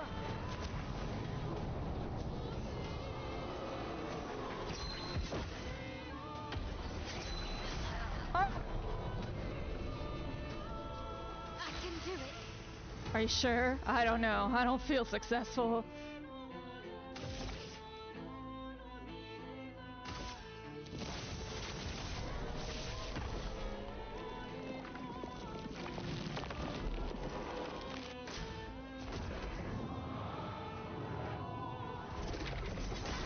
Oh no! Oh. Looking good.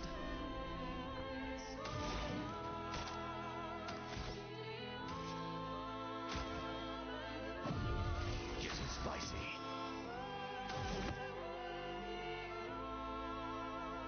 Heavy.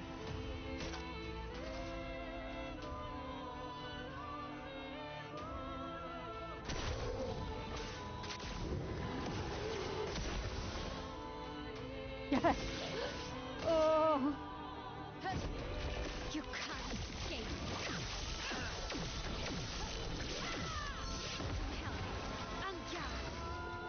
Oh, I love it.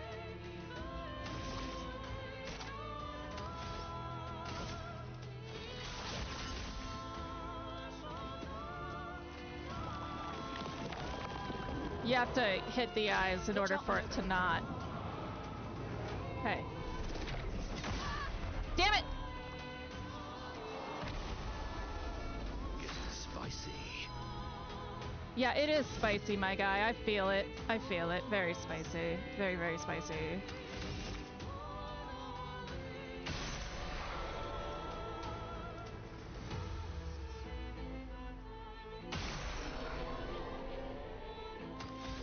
How much AP do you have? 3? Fucking sweet.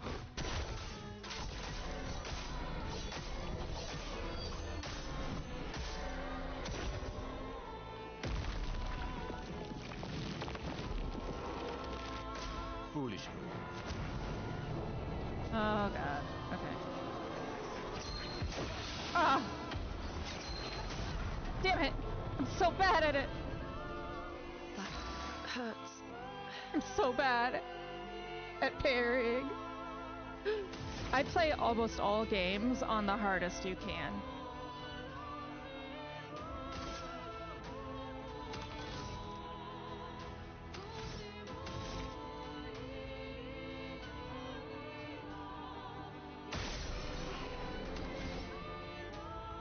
when I was a kid, I was only allowed girl games, and the girl games were often the Disney games.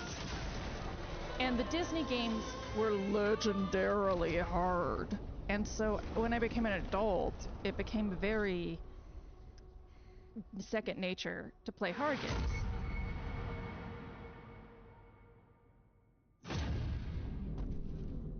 God, I hate it. I hate it. This motherfucker.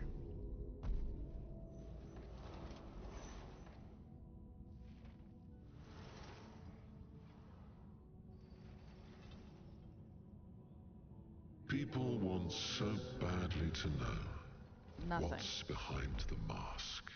Front, back, recto, verso.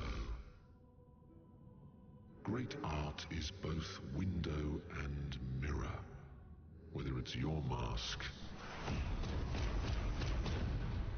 or theirs. Harmless, huh? He's the real Axon.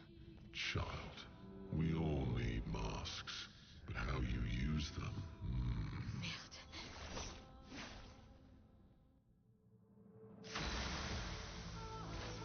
Okay.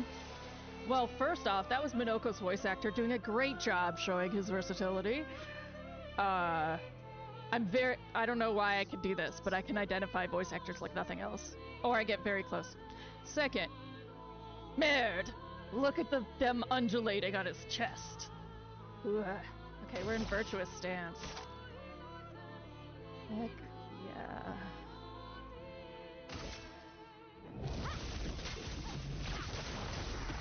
The fun begins. God, I love you, Mael. Alright, we got no AP. This is 0 AP time.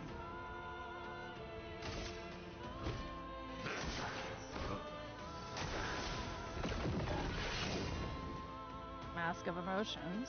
Nothing happens. Oh. No, he's dead anyway. God, I'm so bad at parrying.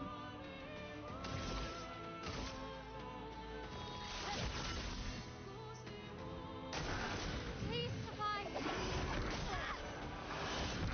Nope. Nope. It's okay, I can call in the cavalry. Oh, hi, Theo. We're not quite there yet. Oh. Okay.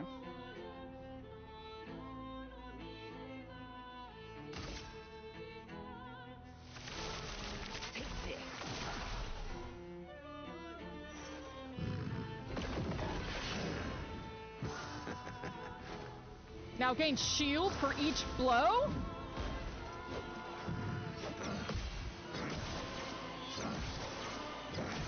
Oh, why am I terrible?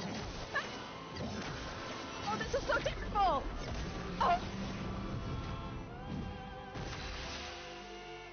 Oh, I can't use that because then I'm not gonna have. Okay.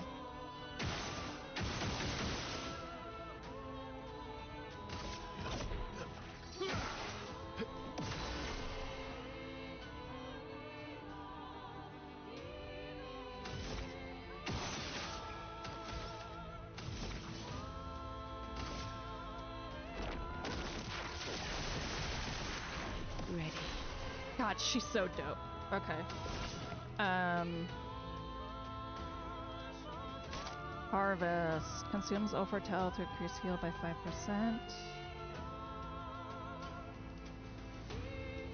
Highlight damage for this one hits. Consumes Fortel to deal 200% more damage. No, we'll do this.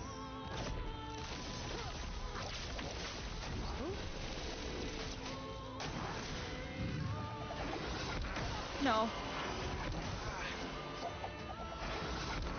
Aha!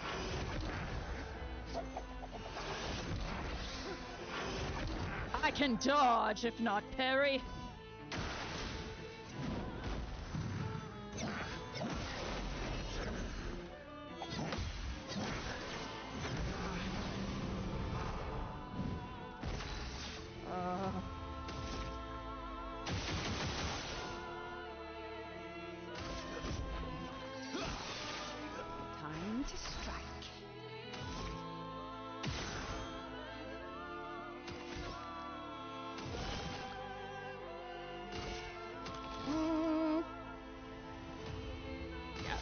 finish your cut.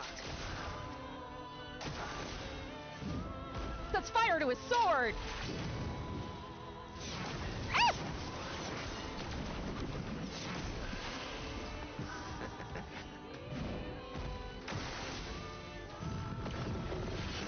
The fuck is this?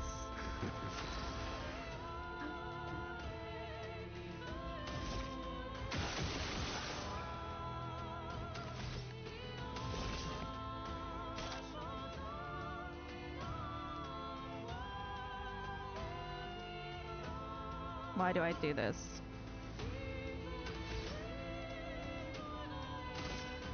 No.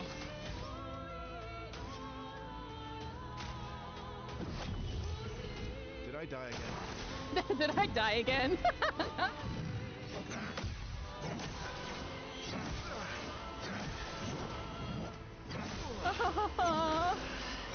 I'm so bad at this. I'm so good at rhythm games, and yet I'm somehow so bad at this. Oh, God. Okay. Yeah. Okay.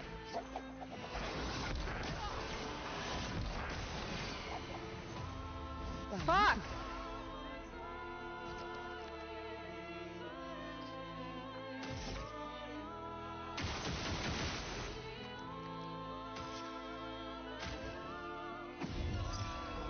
Did I die again?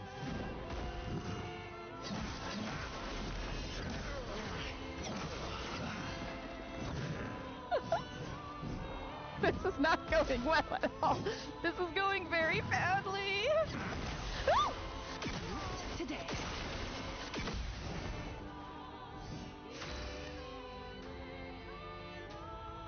We're gonna try this one more time. We're gonna try and keep him alive one more time. Ready to strike. Oh my God. Okay. Okay.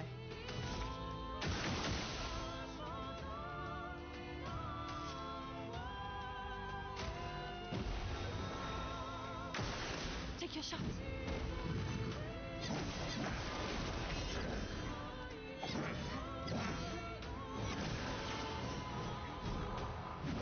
Here we go.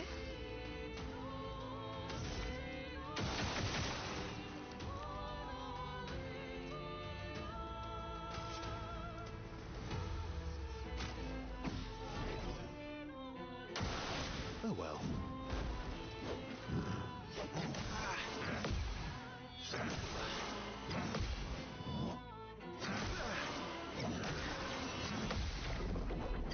I'm behind it. I've lived I'm through amazed worse. he's alive. You giggle, Verso. But that was not good.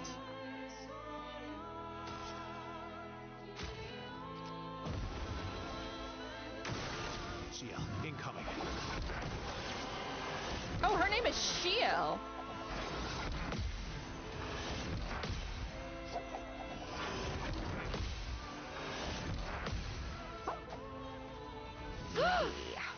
I did so well that time.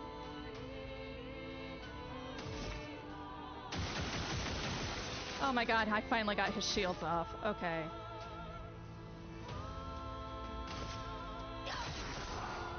Eyes up, Verso.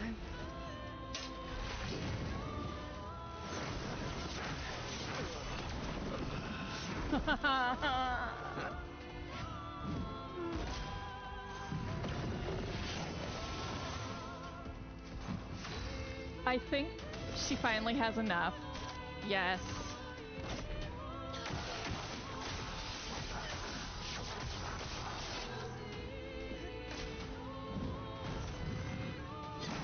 Oh God, oh God.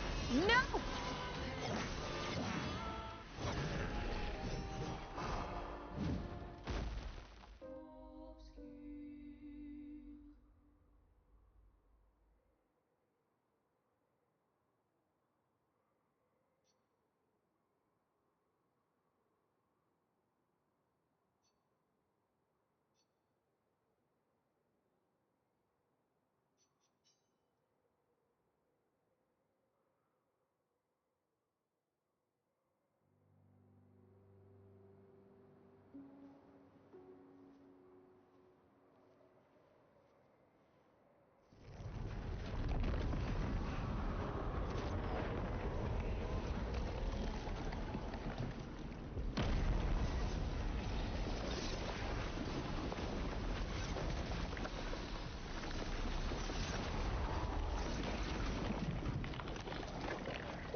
Let me skip. Let me skip. No?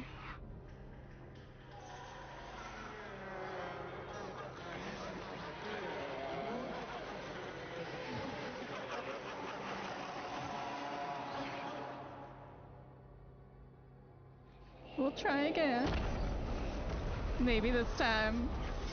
You know, it does take a couple times to learn the rhythm, but I'm just trash at parrying anyway. I think you pissed him off.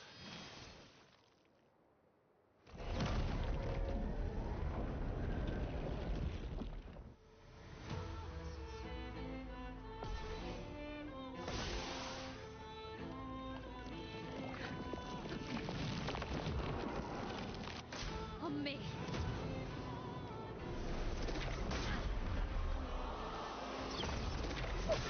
Ah! Oh. Sweet taste of battle. It's already going so well. Oh, it wasn't recognizing my controller! Okay, I feel better about that one, because I totally thought I was more on time than that. What do we got? Agile mask? Okay.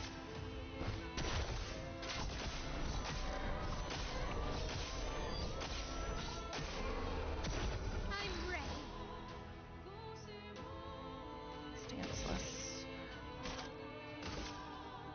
Flame. Rain.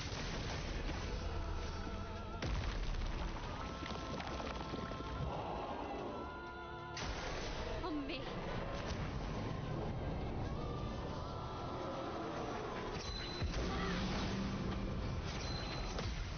Great. We'll be fine. Everything's gonna be fine. I do think she can still... Yeah. Feel the burn.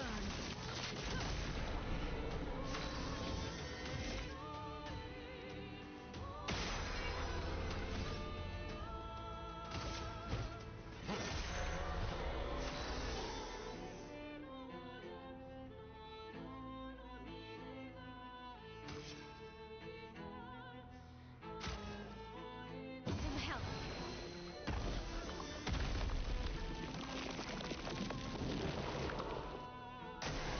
On me. Okay.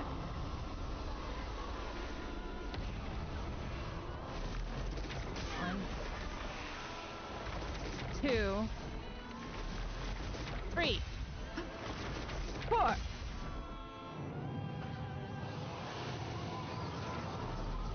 5. Yes!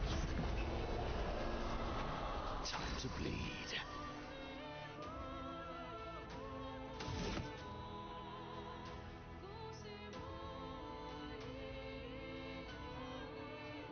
Okay, she's no longer inverted. How much AP do you have? He's going next turn? Alright.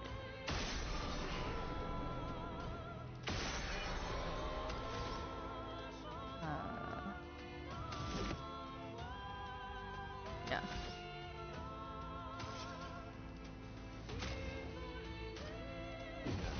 Go hit them back.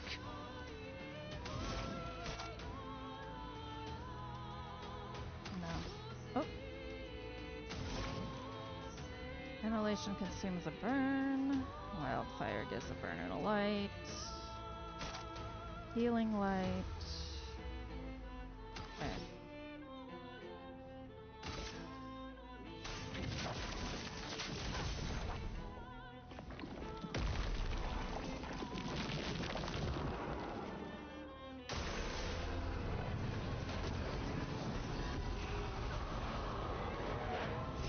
One, two. I'm behind the beat. Okay. No, you're not. It's okay to not be okay.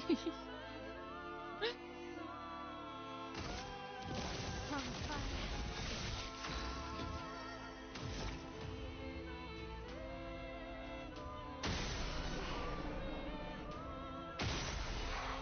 Let's see. Do I have something that moves the wheel 3? I do.